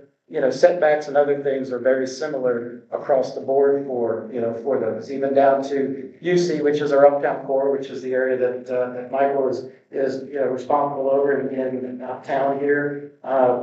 That minimum lot width is NA because some of those lots uptown are very small. Now, that doesn't necessarily mean that a hyperscale facility is going to locate uptown because, a lot of those lots are really small. They couldn't support that type of use. You may get what we see that Digital Realty is working on just a few blocks over, which is I think maybe 40 to 60,000 square feet of a use on that property that was there existing, and they're upgrading and upfitting and expanding. But UC is a district that allows these because we did have existing smaller scale uses. Even the AT&T building that we see right there, that's under the ordinance considered a data center and a telecommunications facility. So that's why you also see it in that uptown core, because we did have these, buildings and infrastructure in that core, and that had to be carried over. Just, nobody's asking anybody to read this, just want to show you the structure of the landscape yards and standards. These are what we typically refer to as buffers. Buffers are screening. We refer to them as landscape yards in the ordinance. Different districts carry different class requirements. So you see on the green, it's going up and down column B's and A's. That dictates the size of your landscape yard. So A is typically your largest. So if you have a lot that's over 10 acres, you're going to have basically 100-foot landscape yard for that use. So a lot of those districts carry larger standards for that. For example, like if you're looking at Amazon facility, what type of buffer is there? That was under the legacy code, so it was probably somewhere between 75 and 100 based on the acreage of their lot. The acreage calculations are somewhat akin to the legacy district as well. So depending on how large your lot is, that landscape yard may have to go up in size. I would venture that they're probably somewhere between 75 and 100. The ordinance does allow that to be reduced with additional plantings or things like a berm. So it can, if it's smaller, it's because they put in some of those types of measures. So this just kind of breaks it down in a little bit easier format to read. You know, typically when you're abutting residential, if you're in a commercial district, it's 25 feet. Commercial, regional commercial, which is a larger scale commercial type district, anywhere from 40 to 100. You can see the ML districts anywhere from 40 to 100. And that's when you're up against a residential district. When you're not against residential, there may not be a landscape requirement because typically that buffer is there to try to mitigate impacts from that use and that adjacent use next door. But if you're a like to like, if you're commercial to commercial or industrial to industrial, typically the impacts of those uses are not really envisioned because they should be fairly compatible and they should be the same, and they're really not going to, you know, have that type of requirement on them because it's somewhat of a like for like scenario. We do have lighting standards. I think next week is more focused on some of the lighting and lighting conversation, but we did just want to highlight that there are lighting requirements currently in the UDO that apply to these uses. So there are max lighting regulations. So you have to have 0-foot candle at the lot line because you can't have any spillover to neighborhood 1 or neighborhood 2, which are primarily our residential place types and zoning districts. So you can use a light meter to detect whether there's no useful light coming off of that, so that's the enforcement mechanism. If you're abutting another place type, like industrial or commercial, it's a 1-foot candle at the lot line. Design also is a component of lighting, so everything has to be directed downwards for the ordinance that we've got in place now. It has to be either full or semi-cutoff, max total height, so they can't be more than basically 35 feet if you're in manufacturing and logistics. Most other places it's 26 feet. Can't have any flashing lights. Exterior lighting is just to be screened or shielded so it doesn't cause glare for cyclists and motorists. So we do have lighting standards. We're going to get more into that, I believe, next week. But as we're talking about zoning standards and zoning requirements, I just wanted to make sure we highlighted that because I know that has come up on certain occasions. We have another Mentimeter. Do we want to jump into that or we want to go into the next bit of components? Y'all have questions right now or you want to keep going? Keep going. Yeah, so I'll touch on just. Tony had one question. Yeah, I'll let her. this man, yes. Well, I'm concerned about the setback. Yeah. Because I think you said you developed the UPL prior to the establishment of the data centers. Is that, did you think? No, a lot of the setbacks for the same types of districts. So in the legacy code in 2011, I1 or I2, those setbacks were fairly much the same on the front, 40 feet. Data center, and as much as data centers come with pollution, the noise and all of that sort of. What would be the, I didn't hear your question. Warehouses and things like that. She wants to know, like, if a like industry. Oh, so like a warehouse or distribution center, let's say. They usually have a very similar footprint. You know, Amazon warehouse distribution is, you know, you see those somewhere upwards of a million plus square feet, some 500,000 square feet. So I would say as far as the building footprint size, like how big a building is on the site, a warehouse and distribution is probably one of the most comparable that you could look at in terms of just the sheer scale of it. And those would carry the same types of setbacks. So if you think about the facilities that are being built in University City and Morris Chapel, those range probably, I think the ones on Morris Chapel are 500,000 square feet for each building, but not to exceed 3.5 total on the site. But the setback would be what it is here. So it'd be 16 to 40 feet depending on what kind of road you're on. So it can get fairly close. It can be a little bit larger.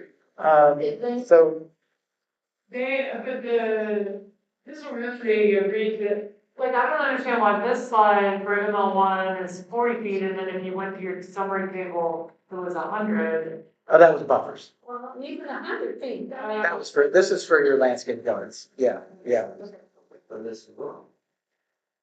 so and the setback is, that building where the building can be placed up. Right, so that's where your facility can be running your street. In the cases of the two that we've got for large facilities, those went through a conditional district. So they might be a little bit larger. They may have set that back a little bit further from that, but these are just your base standards for the use. And it's just to show that, you know, because we don't have these additional prescribed conditions, for this type of use, they fall under the same types of conditions as other uses that are similar to them, within those zoning districts. So. And let me ask this question, because I think I'm hearing a couple questions. Is your setback the same as your buffer? No. Setbacks Okay, are, you might want to. yes, setbacks are different.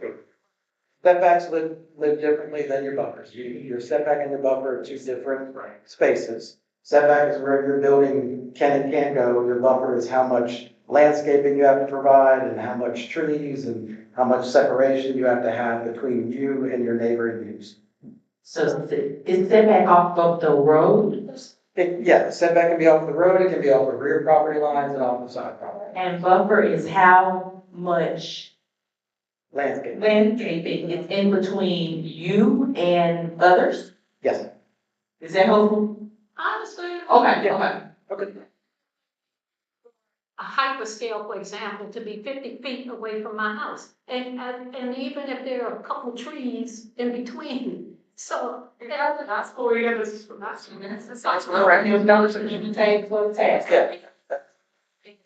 That's why I'm sure we're having the conversation. Other use in that area could be 50 feet away from your house. yeah, just what? The challenge is that any of those uses could be 50 feet away from your house, but not just the data center. So some people want to do Not the same problems as where I heard of a warehouse sitting with Oh, God, nothing but. don't say that.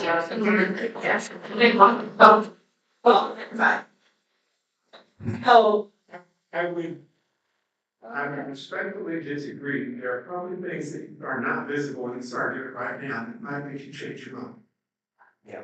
I respectfully disagree. My guess is there's probably you and maybe nobody at the table here that disagree that hyperscaler shouldn't be 50 feet from a house. I think that's why we're all here. Yeah, that's Is to figure out what's the recommendation for a very reasonable buffer or setback or whatever it is.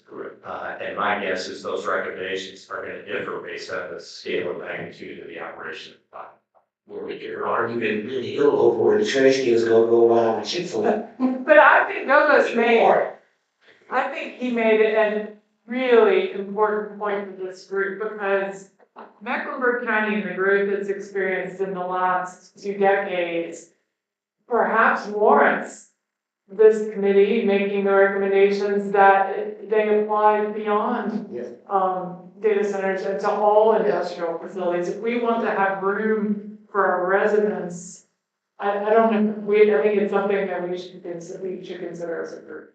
And the flip side of that is that the amount of industrial space that is available for folks is small. And we have repeatedly seen folks, I have a friend who talks about how Gaston County is so accommodating to industrial right now, or Salisbury is a lovely place to go put some industrial. And the people who want that tax base in Charlotte are not happy about the fact that Salisbury is a lovely place to put industrial, or Gastonia, or Chester.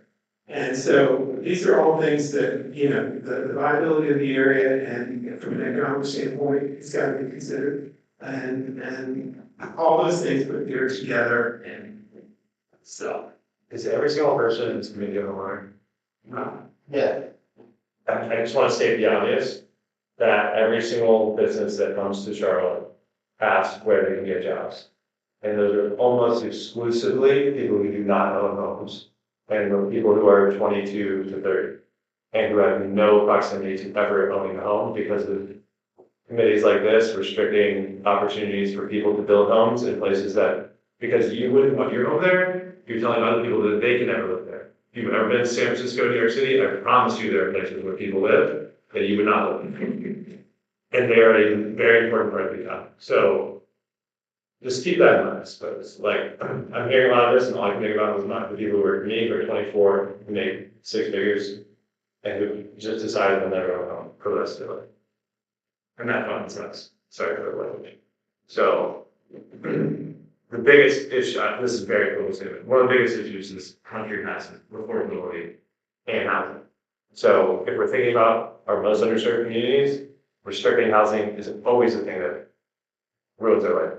So you don't have to respond to it, and I'm not saying that I'm against zoning or buffering or anything like that. It's just like, I'm hearing everyone say that there shouldn't be home code in certain places, like that's always an issue, and so sometimes, so.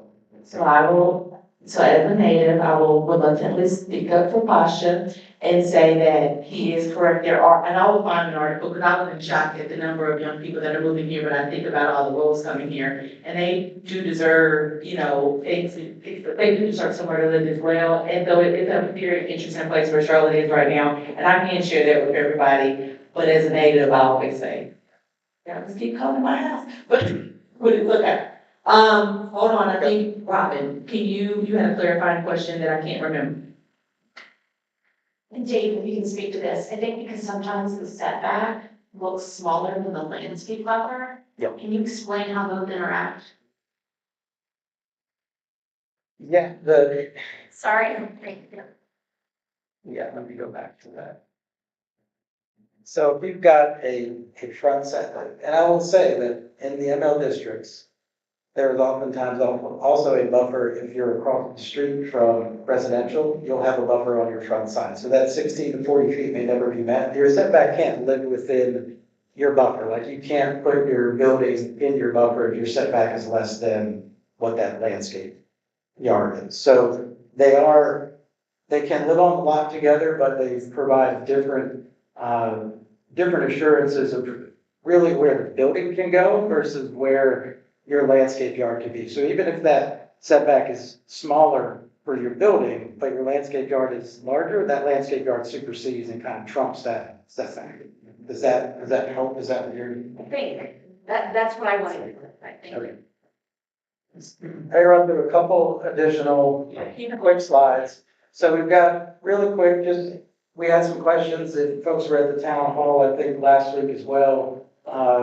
Some questions about how development gets approved.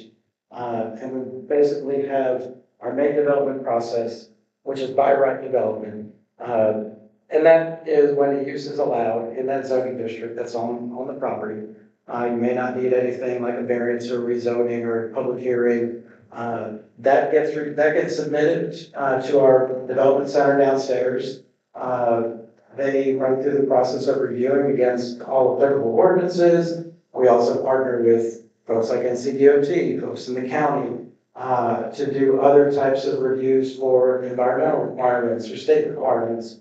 And once that process runs its course and you go through those different review standards and those different review agencies, you can start to obtain permits for your project. They may start with being able to grade the property and get it ready for development. Then you have your, that's what they typically refer to as your horizontal, development. And then you get your permits from the county and others to begin to go vertical. They issue the building permits. That's when you start to see buildings come out of the ground. County also reviews for air quality, groundwater, wastewater. You can see the city does zoning, transportation, fire, urban forestry, stormwater, and then again, Charlotte Water partners with us, NCDOT, Duke Energy, Piedmont. All of those folks are involved at some level in the review process. We don't have authority over those outside agencies like NCDOT or Duke.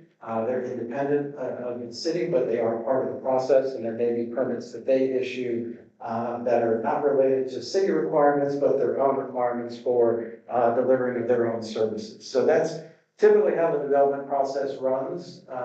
And again, that's an administrative process. It doesn't require any additional notices or approvals. Once a property is zoned for a project and is allowed to be established there, it goes through what we call that by right development process. I think real quick, do we want to talk about this first? Okay, all right. So, and we heard a lot about solutions, and we heard a lot about, what we can and can't do.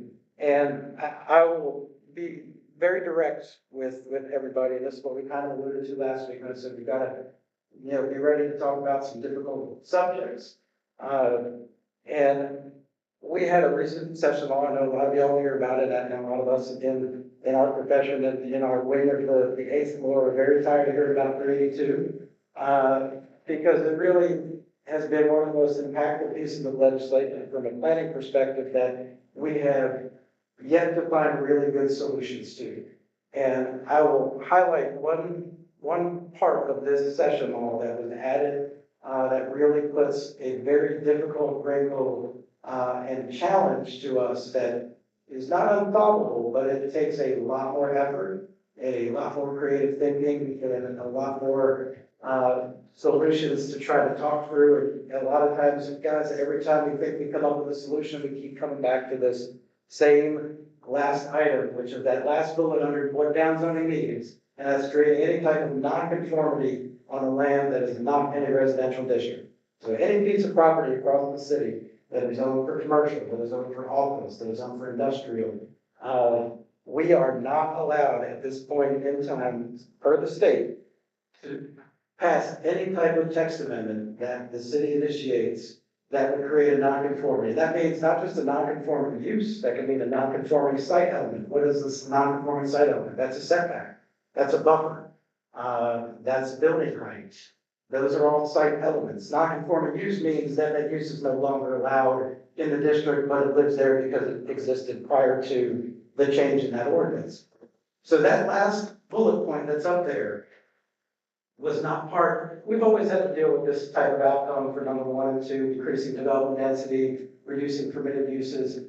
Over time, the city and counties across the state had the ability to do that through text amendments, through proactive rezonings. That's how we got the blue line rezone. It was a proactive rezoning. It was what we call an alignment rezoning. We took thousands of parcels along the blue line, rezoned them all to different levels of TOD, and that's why we see what we see out there today.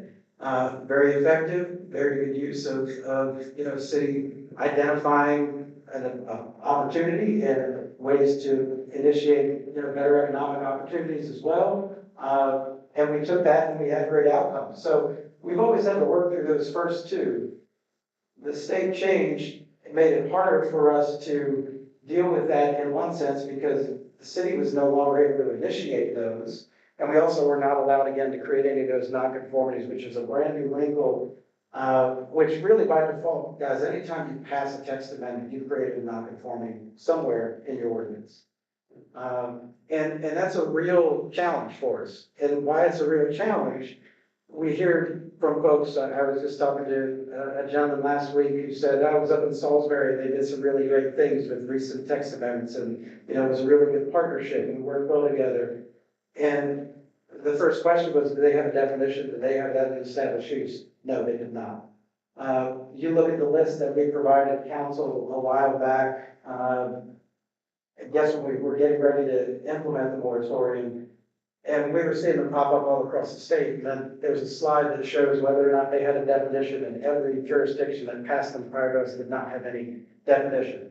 What that really provides is those local jurisdictions really don't have the challenge of worrying about nonconformities in that sense, because it's really not a truly identified use that didn't have to adhere to different standards, that doesn't have current standards today, that if they change those standards, there's no nonconformity related to it because they technically don't have that as something they have to worry about. We're having that definition on the city side.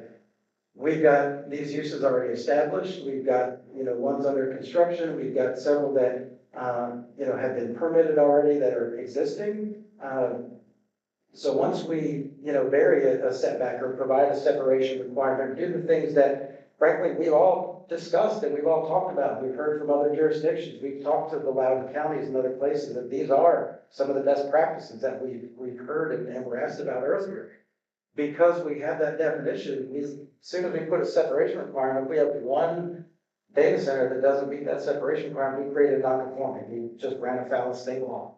And that's where that challenge lies for us. Even creating a new definition, which we've all said, we identified that's something that we probably need to do. It's a 15-year-old definition. Because we have that existing definition, if you put a new one out there, what do you do with it? It can't just go away. It can't just be, kind of out there in the ether. It's identified. Somebody could still come in the next day and say, well, I know you have these two definitions, but I want to go in under this definition because that's been on the books and that's what I want. Otherwise, like I said, we deal with that nonconformity issue again and again every time we talk about trying to figure out some of these solutions. So it's not that we haven't had these conversations, and if 382 wasn't, in the room with us, we'd have a lot of solutions at our disposal, right? And not that, again, we don't have solutions that we can't talk through, that you can't recommend as a group. I think that's what's an important message as well, is these are things that we need to identify, and we want to make sure that the playing field that we're kind of having to navigate, and also the council will have to navigate on any recommendations that either we make, y'all make as a stakeholder group. But to answer that question, can you guys do? It's still in your purview. You can make the recommendations that you think serve the interests of the community while you're tasking the stakeholder group to make. We just need to understand that if they don't get enacted, it's not because there's not a desire to work and try to find solutions. There are real challenges that unless some of this gets loosened, we've got some issues. So yeah, we can kind of think of other things like the fight, like I have to always wind up fighting fish games and all of that. What makes it that we have to call it data center? I mean, I can call it an Apple center. Leave the definition of data center alone, and how we define anything else is an Apple center. And we can argue all that, because that's what happens every time we try in black neighborhoods to find a vape center, a vape place, or a whatever. They can change what they call it. And General Assembly says we can't do anything about it. So they call themselves data centers. We just call them something else. That's a solution that, if that's something you guys want to recommend, we'll have to run it through and work that through that same channel of logic of whether or not we get into that non-conforming issue. The other challenge too is removal of permitted uses is something else. Like if we say, let's say we come up with new definitions and, those are out there and we classify them with size and scale and other things. We say, well, we allow that in NL2 and that's it. We still have a data center use that's existed since 2011 that's allowed in 8 districts. And we wouldn't be able to stop somebody coming in to say, well, again, like I mentioned earlier, oh, great, you've got definitions, but this is the definition I want because I want to go with CG over here. But that's the thing. And again, not all we'll come back, but some of them want to be able to be permitted area. So let's make a way for our current legislation to be servable. Anything else is classified as something different. And then, let's not have to fight each other assembly all the time. They get creative, we try to get creative, we fight back and forth, we sue each other. And it's not going to be easy. Yeah, no, and that's why I alluded to what I did last week is I think the goal is for us to just have the same inherent knowledge of what we're working with. And that's why there was that question earlier about should this be, on the legislative agenda as well. Like that's something that we need to continue to have conversations with the state, because this is not just a Charlotte issue. This is not just a Raleigh issue. This is everywhere across North Carolina, everywhere across the country issue that we're all trying to work through. But the inability to solve them effectively is what I think is the biggest challenge for Charlotte. But I think that's where that conversation needs to have that continuation on. But I don't disagree with you. Yeah. To better understand the intent behind this law, I made assumptions whether your words, who does it solve that?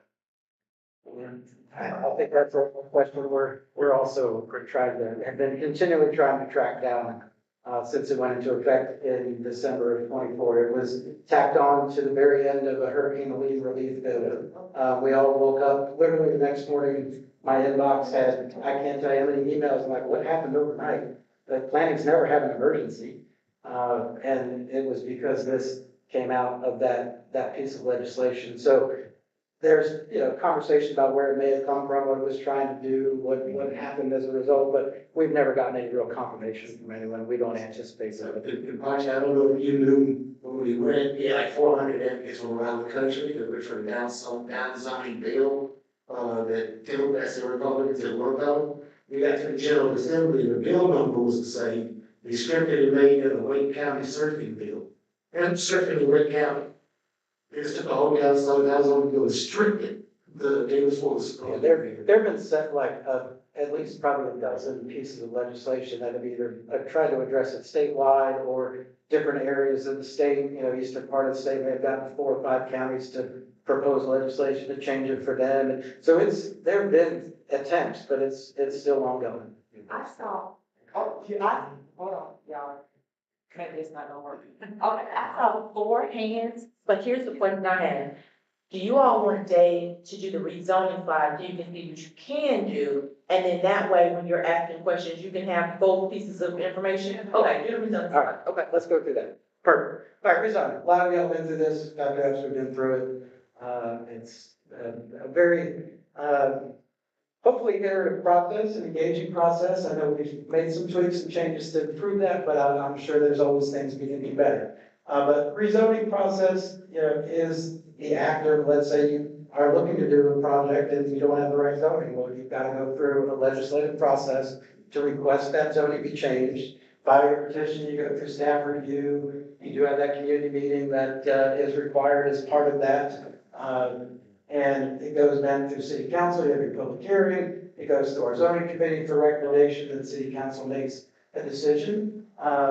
So that process, because it is a public process, because there is, you know, oftentimes a conditional rezoning being requested, or even if it starts out as conventional, community may chime in and say, well, we want you to think about some different things that we want you to do to mitigate against this use. And so they may or may not include some of those site conditions above those ordinance requirements. So the community, the requirements are a 50-foot buffer, and the community says we want 100. Then the petitioner can say, okay, I'll agree to that. But the petitioner can also say, thanks, but no thanks. It is an entirely voluntary process. The city cannot require conditions. We cannot say you must adhere to a larger standard than what your general requirements are in the ordinance. It is 100% voluntary. They have to sign a consent form before they get a decision to say, yes, we agree to these conditions. And so that's a voluntary process. The one thing that I do want to point out, though, as a part of that is that process, when you do have to go through that zoning change, there is a level of community involvement and empowerment in that, where you can, again, make those recommendations for conditions. You can voice your concerns at a public hearing. You can go to those community meetings and, you know, voice your concerns directly to the petitioner and the developer of that project.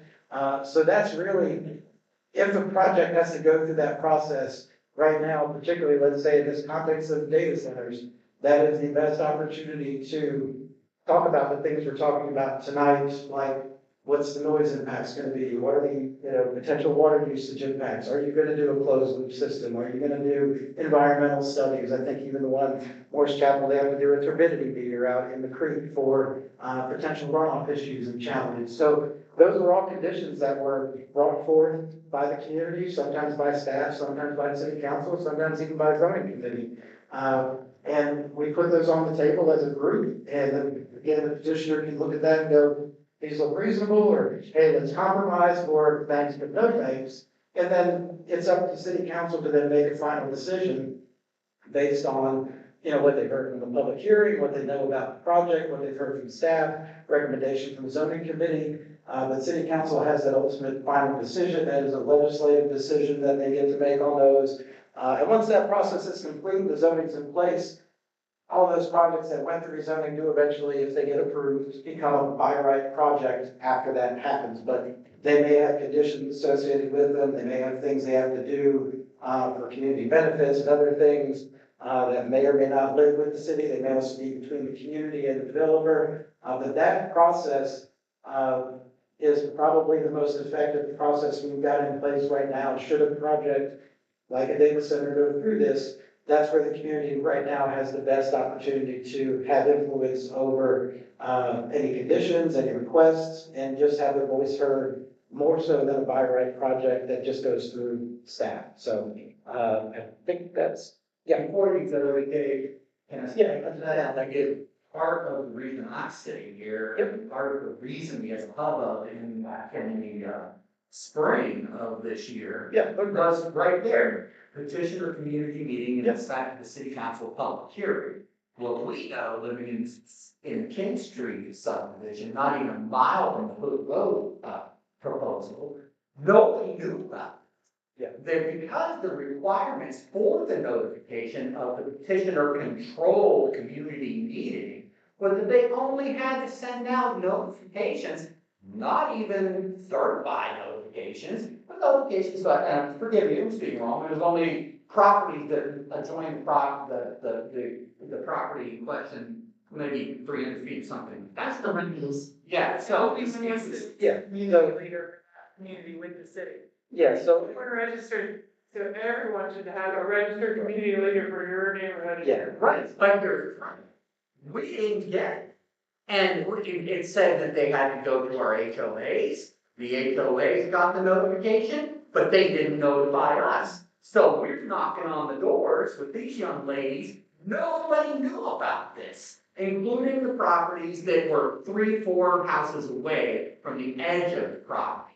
And that was part and then the developer did this process 10 days before Thanksgiving, if I remember correctly, and held it by a Zoom meeting. Yeah. So we've got potentially thousands of residents right there in the impact zone, and about, what, 50 people maybe got on the Zoom call, and nobody knew about it. So is there anything we can do to tighten up the requirements for 3 and 4? yeah, let me talk about where the notice requirements come from. So the notice requirements are, again, like most of our planning enabling legislation are told to us by the state. The state really just tells us, you're only required to mail notification to abutting properties. And that literally is the property next door to you and only the property next door to you. Right. And, even if that's let's say there's a railroad between you, then you still have to jump that to say you're abutting or a highway or something. But the state says you have to just do what's right next to you, and that's it. The city went above and beyond that at some point. I can't remember how far back our policy goes to expand that to 300 feet. And then we do have a mile radius for anybody that's on the neighborhood organization list that's maintained by Housing and Neighborhood Services. But they're required. Let me finish. So that requirement comes into play, and we send all that out. We do also, I think during COVID or right after, we started to use a mile on Nextdoor as well. So we're trying to capture everybody through that platform. But what I'm getting at is, yes, we go above and beyond those state requirements that just say you have to just mail adjacent to you. But are there deficiencies in that where an HOA may not share, that with the general community? Certainly, we acknowledge that, but that's also something that as a city, I don't know how we control and say, if you get this, you must share with your, members of your HOA or somewhere else. So we feel like we've got a process in place that is not, is it perfect? No. Are we looking at potential conversations that council has raised at times to maybe expand that notice radius?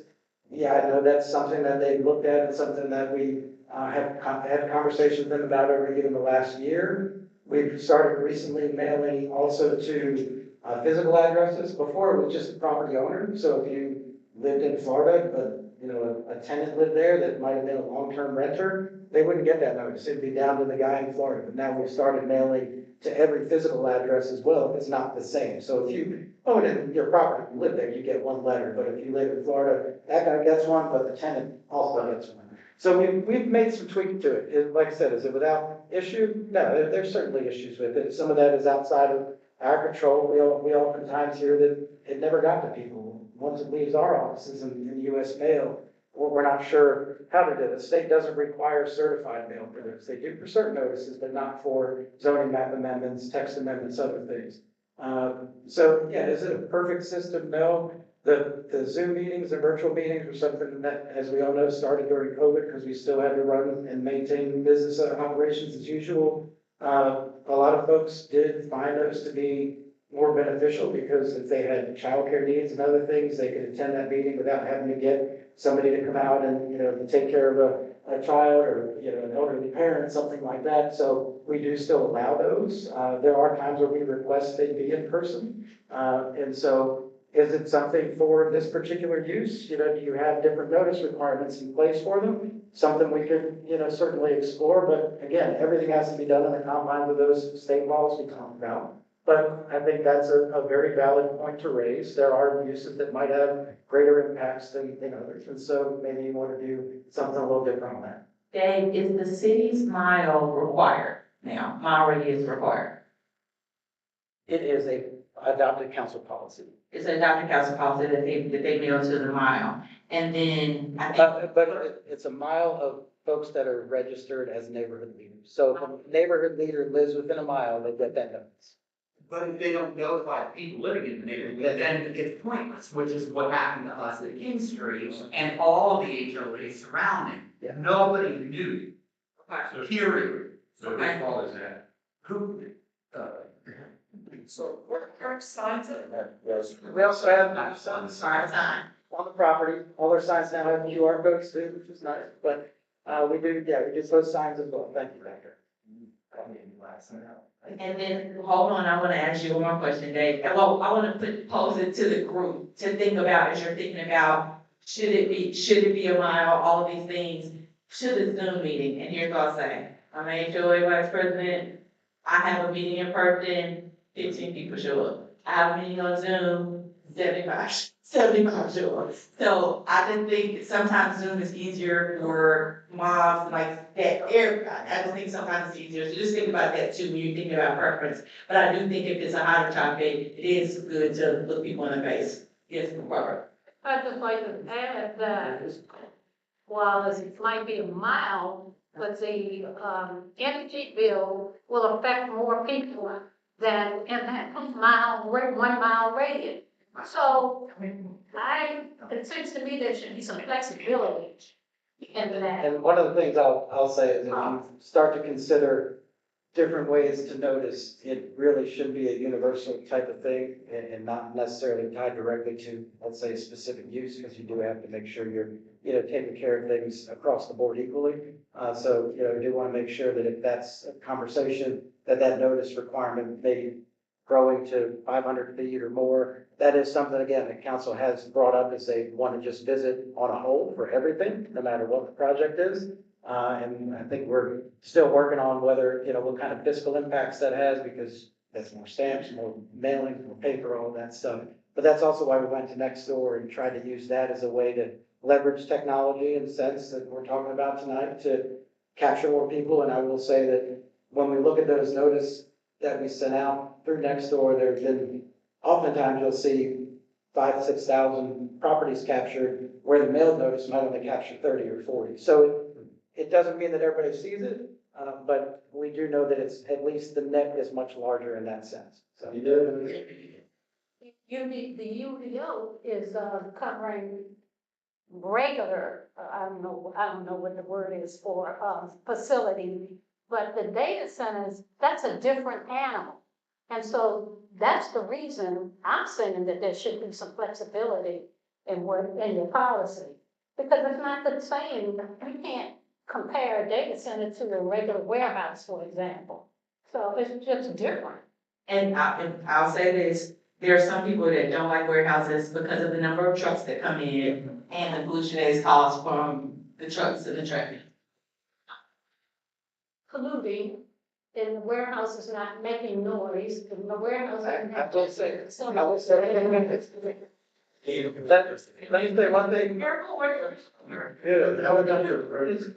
me say one thing about warehouses. I have spent lots of time on calls with folks that live behind Amazon facilities and other that these trucks are backing up all hours of the night, keeping me up. So there are no concerns with those type. I understand where you're coming from. I just want to make sure that it's out there, that they're not without some fault and concerns that I have personally been on many phone calls and site visits on over the years as well. So. And But I think we would want the highest. hold on, Kim had his hand.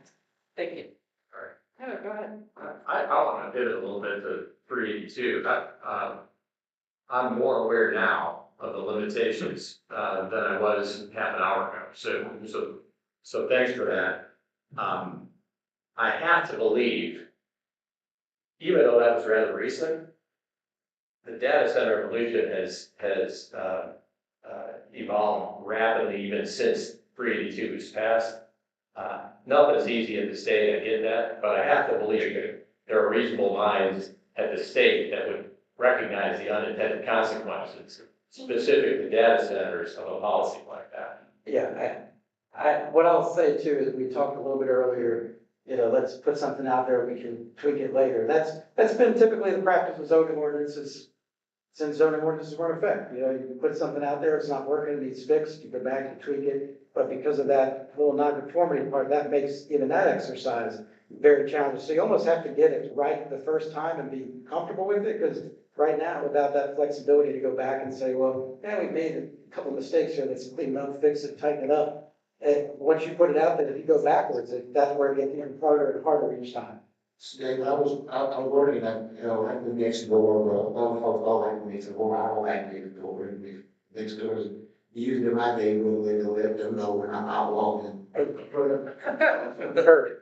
Can we use existing Charlotte services, like, can we put notices in water bills?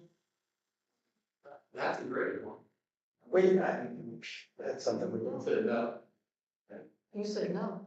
Yeah, the water director said no, because we have like very limited space in that regard, so for notices, we just don't have a way to tailor water bills to specific addresses that would have that insert that you're looking for. We do put things in our bills that go to all of our customers. But the printing cycle for that, for anything other than the bill, the add-on, I want to say it's 4 months in advance. It's not quick turnaround. Dave, in general, can that 3 and 4 process just generally be extended rather than this short 10-day window or whatever that we saw in the road area? Could we just require them to put the effort in and get more time to seep into the community? Yes, the notice requirements are specific as well. They tell us how far we can notice in advance and how short we can notice in advance. So the window is no less than 10 days, no greater than 25 days. So the state really just puts this tight window to say you can't provide a notice too early and you can't provide a notice too late. Too late is less than 10, too early more than 25. We send out a courtesy notice, which is what we deem a legal notice under the statutes, as soon as a petition gets filed. So when we get a petition in, and that month it goes out, the door to staff to start the review process, we send out a courtesy notice to the same folks that live, 300 feet, mile radius for organized leaders. And that's our effort to try to give folks as much advance notice to be able to start tracking something, to go online and find out when the community meetings are and all of that. We just started hosting a community meeting calendar on the rezoning website. So whether it's in your neighborhood or not, there's a calendar on the homepage. You go down, what's going on in the community meeting scheduled tonight? Oh, there's something over in, District 6, District 7. That's out there now that we didn't even have that, less than 6-7 months ago. So we're also trying to make things a little bit more visible for awareness.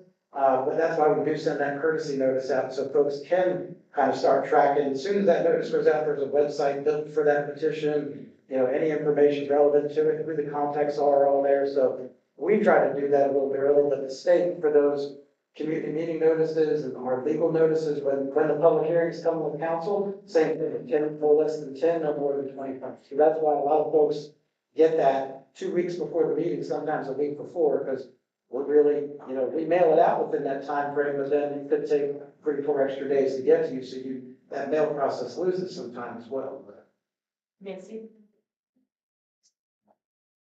I think you can acknowledge that this group thinks more is needed. We hear that you're doing more, and we think you gotta get even more than that. But I think it's important to get back on track. And I guess I heard what you were saying on the previous slide, but I think I would really appreciate like the elevator spiel of what this means for the task force. In other words, tell me in plain language without zoning jargon, if y'all do this, then this is gonna happen. If y'all try to do this, then that's gonna happen. Like maybe 2 or 3 examples might. I think what it doesn't do is it doesn't stop the task force from trying to come up with whatever solutions y'all think are best.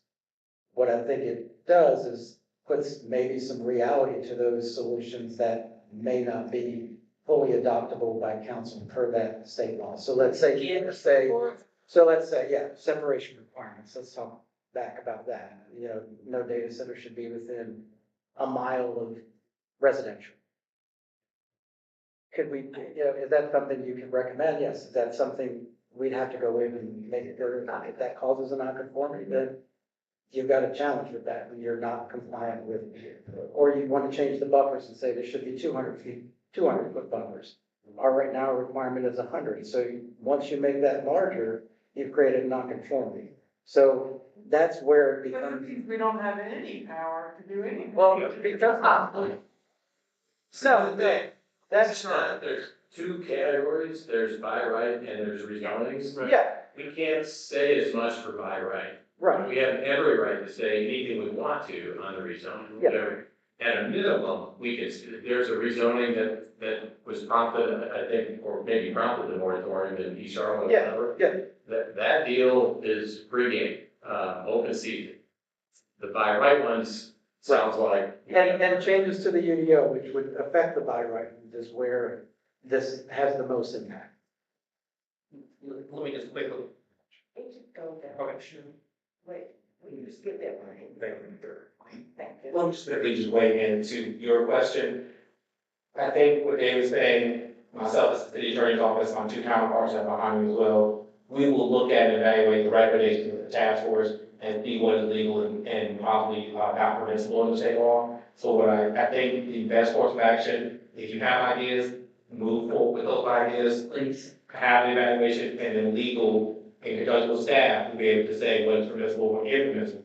And so, Therese, coming up as a zoning attorney, I don't want y'all to be worried about what's legal or illegal at this moment, but I want to make sure you understand, we're going to take these and look at them separate. So, Therese, let me turn back with you. Yeah, I appreciate that, Thomas, and I think the reason we wanted to end with the rezoning slide is that, yes, we're talking about what can happen by right, and 382 limits our ability to amend the ordinance right now, although we're still looking at it, like what we can do, and so we do want suggestions about what you think. If say 382 wasn't in effect, what do you think would be good prescribed conditions in the UDO? But the rezoning process, to Mr. Cinnamon's point, is a totally different process in which you do have, it goes back to the community area plans. Community area plans that you heard about an hour ago are the foundation for the rezoning process. Mr. Welton knows that every third Monday, we have to make sure that whatever rezoning are put before council and approved by council are consistent with the comprehensive plan. The comprehensive plan is the policy. We may have an opportunity for you to look deeper into the policy and help us with policy recommendations, because policy goes before the ordinance. And so if there are things that you would like to see in the policy, the ordinance would follow. And also the policy informs the rezoning process. So if you have a rezoning in a particular neighborhood and you would like the council to consider a different buffer, or a petitioner rather, to consider a different buffer in a rezoning process, like Dave said, they don't have to consider it, but that is your opportunity to put it before them. And it's the council that has the opportunity to decide whether or not they want to approve something or disapprove something.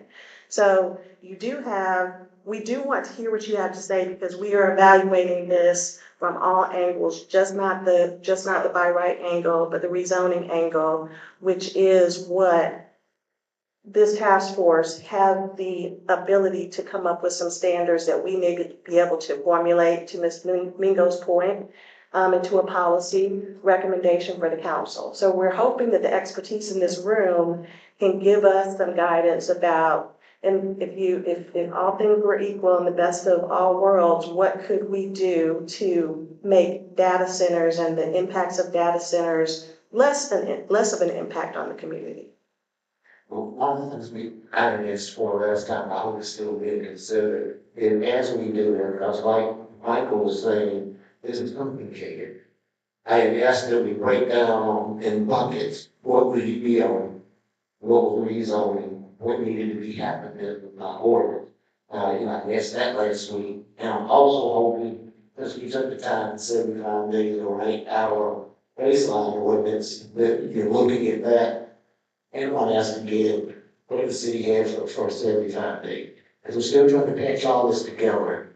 And we got 3 more meetings. Yeah, thank you, Mr. Dawkins, and I will say that this is also, what you're doing is part of the city's information gathering. Yes, it's past the 75 days, but we are looking to you to give us, the city staff is looking to you to give them information that would still can inform some policy recommendations. And this was for, increase our environmental scientists, Jeff, and I think you can see, along with, some environmental law, and a top of river keeper, we all put together. Yeah, I'll look at this. We all will be looking at it. We don't learn the city work. We are. And we're struggling right now here, because we're generalists. And it's going to be November shit. And you've got meetings coming up that people ask us. And, Can anybody clarify if council decides to move toward recommending or voting on extending the appointment? What's the process of that? I mean, I understand that's not gonna happen on day 73, right? They're gonna need to, if they want to do that, they're gonna need to go through a process. How long is that process? Right, so, as Dave said, most public hearings require by state law, that the notice goes out no less than 10 days, no more than 25 days. So we are looking at the council schedule. If there are going to be recommendations, we know at what point they would need to be made in September or October to make sure that the council would make a decision before the end of the moratorium. And we also know that, the council has asked us about extending the moratorium if we need more time. The state statute requires that we go through this process, make a good faith effort through the first moratorium, and then if we need additional time, if we can substantiate that, the council can vote on that too. Right, that's what I'm asking you. What is that? For then? When we put up that timeline at the first kickoff meeting, the virtual meeting, we had the calendar up. September 15th is the date that they're gonna do a hard look to be able to have something that is October 5th. Was it October 5th or something? I don't remember exactly what it was. When the decision likely will be made. So, you're after the first 75 days, still not aware of the detailed research and whatnot that happened during the first 75 days. And now we're 2.5 weeks away from the deadline. Not the deadline. The deadline window. And how did that not pertain? It'll be gone before it did. That's the other thing we said. Our last day will be before the deadline, right? Correct. Your last day meeting is September 17th, unless we decide to do an extra meeting that we can't do on the 24th, because I heard that many people will be in another meeting. So we're gonna have an extra meeting, we just have to find a date for it. How is this sufficient timing? So, Tariq, can you break down in unlegal language what good faith effort means and how that could, What we're doing, which is, I don't have in your pre-read, you had the ordinance. So if you look at the different requirements for the ordinance, it is, to gather information, to review what peer cities are doing. Oh, we have that. I'm sorry? So we don't have that to keep it on. Okay, yeah, but that's the kind of thing that is supposed to happen, those different steps, through the moratorium period, this community engagement, which will start next week. Correct. Using, that's what that September 15th day, staff and council get together and say, all right, having all of this information, knowing the meetings that have taken place so far, knowing the community engagement activities that have taken so far, do we need more time to do more work to look into what the community needs to build a better policy for Charlotte? And that's when and that between those weeks, September 15th and that October date that we're gonna find, that's when they're gonna make that decision. How do we figure it in, because we're gone? So the goal for this group was to have meetings before September 17th.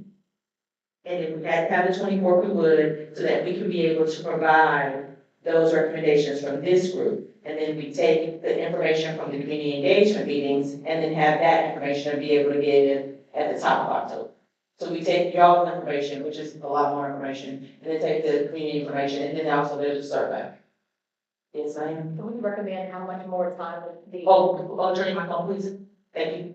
Can we recommend how much more time the moratorium should be? Can we say it needs to be another year or? Good question, Terry. Yeah, the council makes a determination, but, you know, this group could certainly make a recommendation. I don't think that that would be out of order. And can we also recommend that somebody over here said that we either be provided with or require a consultant to pull together peer-reviewed, up-to-date literature on what best practices are? That could be that's definitely a recommendation as well. I thought we were waiting on WRI report. We are waiting on WRI report, and I'm working hard to make sure that that happens. So if I have something, what is that report? You said, what is it? Tree, give you a business, who's Robin, give you a description of what the WRI report is. WRI did some year-to-date research for us, and we're just replanning that final report before we get it up. Is that the Water Resources Institute? Is that the World Resources. The World Resources. So we use them for our CF, or, right? The, like the Strategic Energy Action Plan update, which actually done by, We're WR didn't do it. see that there. Can you dig deeper on that? What do we expect to get from WRI? At this Is point, it a policy recommendation? no. They are doing a bunch of background research for us and peer-to-peer research. I haven't dug into the final report myself personally yet, but we are working on it. Denai and I are talking on timelines, and we're gonna try to get that to you guys as soon as we can. The comments that have been made tonight I think are certainly fair. And sitting where we are here and knowing that we only have a few more meetings left, the reality of this group agreeing on a coherent set of policy recommendations is de minimis. It would be easier if we started with something that we could react to. Even that would be difficult, but I might suggest we start with a peer-reviewed set of policy from some other city somewhere, and then pass it around, homework, study it, mark it up, break it into small groups, debate, and see if we can come up with a consensus on, multiple points within that policy. And if I can echo on the feasibility piece, it's like the idea of everyone making a decision on everything also seems technically unfeasible, and there's no example, like, why would my opinion be relevant when it's right here? So it's like, even dividing sections of what needs to be decided, and then sharing the expertise accordingly, probably, I don't know, getting to something feasible in the next 2 weeks, that would be actually helpful, rather than just with boundaries, seems like a very coordination effort, so. Appreciate those, those back. Go ahead, I'm sorry. No, it's fine. Appreciate those comments. The one thing I will say, because I know that there were some questions tonight and there were some questions last week. The benefit of your recommendation, regardless of the structure that we have to work within, is you guys are the community reps. And so telling us what you want is important regardless of what we may be able to do today or not, because then we have record. You guys have said it. And so the way I try to explain this is if I go up to anybody in the city and say, well, I heard the community wants this, here's a hearing for me. And so when you guys share it, it goes back and forth in community meetings, it holds a lot. To that point specifically, there's been a lot of conversation around energy use and about Duke Energy not being in the room. And like, I know, I've been biting my tongue on this. And again, I don't know what's public and what's not, but like, my understanding is that most cities that have data centers actually receive huge subsidies from the energy requirements of the data center. So like Tony's been mentioning the economic hardship that would be brought onto the citizens because of data center energy usage. In reality, the exact opposite is true, that there's massive subsidies and billions of dollars go into these communities. So like, adding to the recommendation here, like, that seems not only pertinent, but like, we can't make that decision if there's no comment from Duke, and I think there's been a public comment, and again, I don't want to be the person who says it and it's wrong, but like, my understanding is that there's a publicly available recommendation from Duke that I think, I don't want to put a number, but like tens of billions of dollars are gonna go into subsidizing. So like, I think until the Senate passed this year to cut off the subsidy, but not, money for supply. not the subsidy to the data center, the subsidy to the community, so that they will spike they will make them pay more, so that we pay less. So like, from an economic standpoint, it would be like, if, I don't want to make this a philosophical conversation, but like, if our goal here is to minimize suffering of communities economically and through environmental concerns, et cetera, the economic opportunity to bring water and electric subsidies to individual households at paying most disproportionately. You don't know. Yes. Yeah, so. But I mean, right now, there's, Microsoft and all the big whatever guys, plus a lot of digital relays that have that kind of a matrix of what they say they're going to do. That we should look at what they're doing, but basically we'll pay for all of our, there should be no rate hikes in any spaces, we'll pay for them. I mean, so whether or not that's true or not, but that's an important thing to know, because that everyone who's working here or wants to come here has said they will do it. So like that, for me as a public policy technician, like that would be starting with, all right, you already said you wanted that, so do you need legislation? I don't know, maybe not. But it's hard to be, right now, I feel like without even like kind of knowing, like, these are the 5 things that we expect out of you, and maybe I didn't hear that. We're all over the places, we're all in different places. Yeah. That's one of the wonderful things about it, that everyone has a different need, so it's, like, I don't think so people know that it's consensus need. I'm not sure that's not gonna happen, right? But it should, that'd be groups. Yeah, I was just responding to her comment about like questions that need to be asked. Yeah, So that's really, that helps narrow. That sounds like there's a couple of buckets of revenue sources. Yeah. The one that we haven't touched on yet is the incremental tax revenues. That's what I was gonna talk about a second ago, and then I was trying to make it for like, for anyone who understands data centers, half the cost of chips, and you buy chips every 5 years. So the sales tax from that alone, again, billions of dollars that goes to The property tax generated from these tens of millions of dollars. Yeah. The city decides how to spend that, and if they want to, I don't know if they can even think about allocating that into neighborhoods that are, from an equitable standpoint, that are approximate to the site, but that's another potential benefit of I'm sorry, go ahead.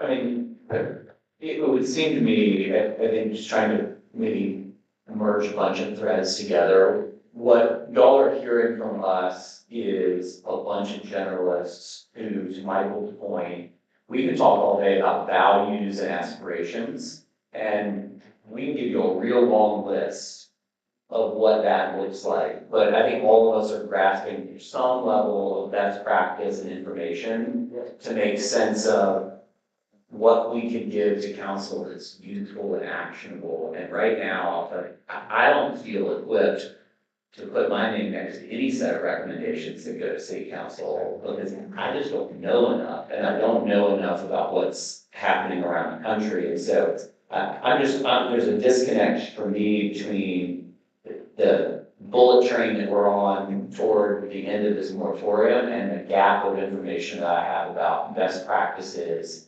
Again, Tim's point, maybe there's a starting place of some language that you can react to. I think if council's looking for values and aspirations and what do we want for our community, I think you can get that from this group. But if it's policy recommendations, I think part of the frustration y'all are hearing tonight is just that, like, we don't feel like we're ready to do that yet. Also, I can see very good. That's just sort of my. Now, everybody's silent. I think, Michael, you had something. All right, so I'm gonna take a stab at this. I got some homework to do, but what it sounds like is A, we want to see a report. B, we would like to see we want to see a starting point and discuss from there and just ask questions in the room and not have a presentation necessarily. I think presentations would be helpful. Because everybody wants to start it. So if we break down the policy into sections and then perhaps have some examples from other places and then seeing what other cities are doing and go from there with discussion. You're gonna get 20 different points of view on that. And so, I always think of committees as a long hallway with good ideas that would be strangled to death. And that is, you will have achieved that next week if you do it that way. So the only way to do it, so. I would love to get a research report, and some city has commissioned this from some consultant company. McKinsey or somebody. Yeah, this has been done. Something that can inform us so that we're, again, able to put it through the lens of the values of this community, the needs of this community, which are different. And what are the risks? But it's something that can inform us, so then we can go back to sharing priorities and values and principles. So just to level set, if we do this, I just want to just be clear, because we'll have experts in the room. Charlotte is different than a lot of places because we have an airport and a water department and all the things. So there are going to be some policies and some rules in place that may not align, but we can have folks in the room to kind of adjust that. So I don't want anybody to get frustrated just because we're a bit different, we're just a different municipality. Yeah. I'm not frustrated by that. Okay. I guess, but my frustration comes from everything that this gentleman just said and what we're hearing right now. Was that not what was to have been done during the first 75 days? I mean, being misunderstood.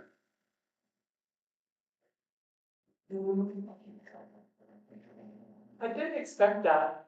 That's what I thought we'd be doing. Okay. Hearing that, okay, here's what others have done. That's my point. The research, the investigation was supposed to have started in June. So why are we talking about doing it now? That's a middle thing. Say, it's not that we haven't started on it, it's that that process has been started. We just don't have or haven't had the thing to share. We're not saying we're good at job for a long run. The knowledge is good built. Normally, when we got to the Silver Lab Task Force, it's been the first community's own mission statement. This is our third. Yeah. I'm also saying we're assuming that there's some like gold standard out there that might not just. Yeah, I agree with that. Yeah, great. Yeah, that will vary. Can you say that again? I didn't hear you. I just said we're assuming there's some gold standards out there and that might not be true, but. And they just, which going, so 8:40, I want to make sure y'all get home. We'll take this back and we'll come up with a different format. And we won't have 20, we won't build our long hall. You will have to 20, so. Well, yeah, like other here, we're refining the experts for like, we're always putting you're proud of us, you are, that was fine. Yeah,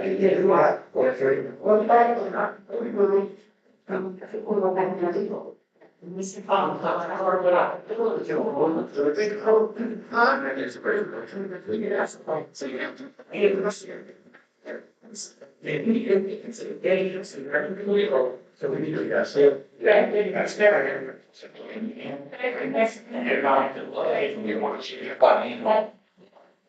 good.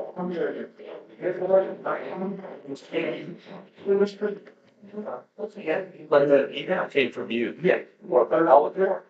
I'll find this thing. Like.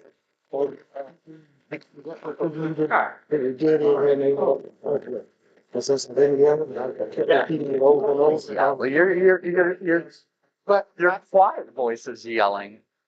No, yours is.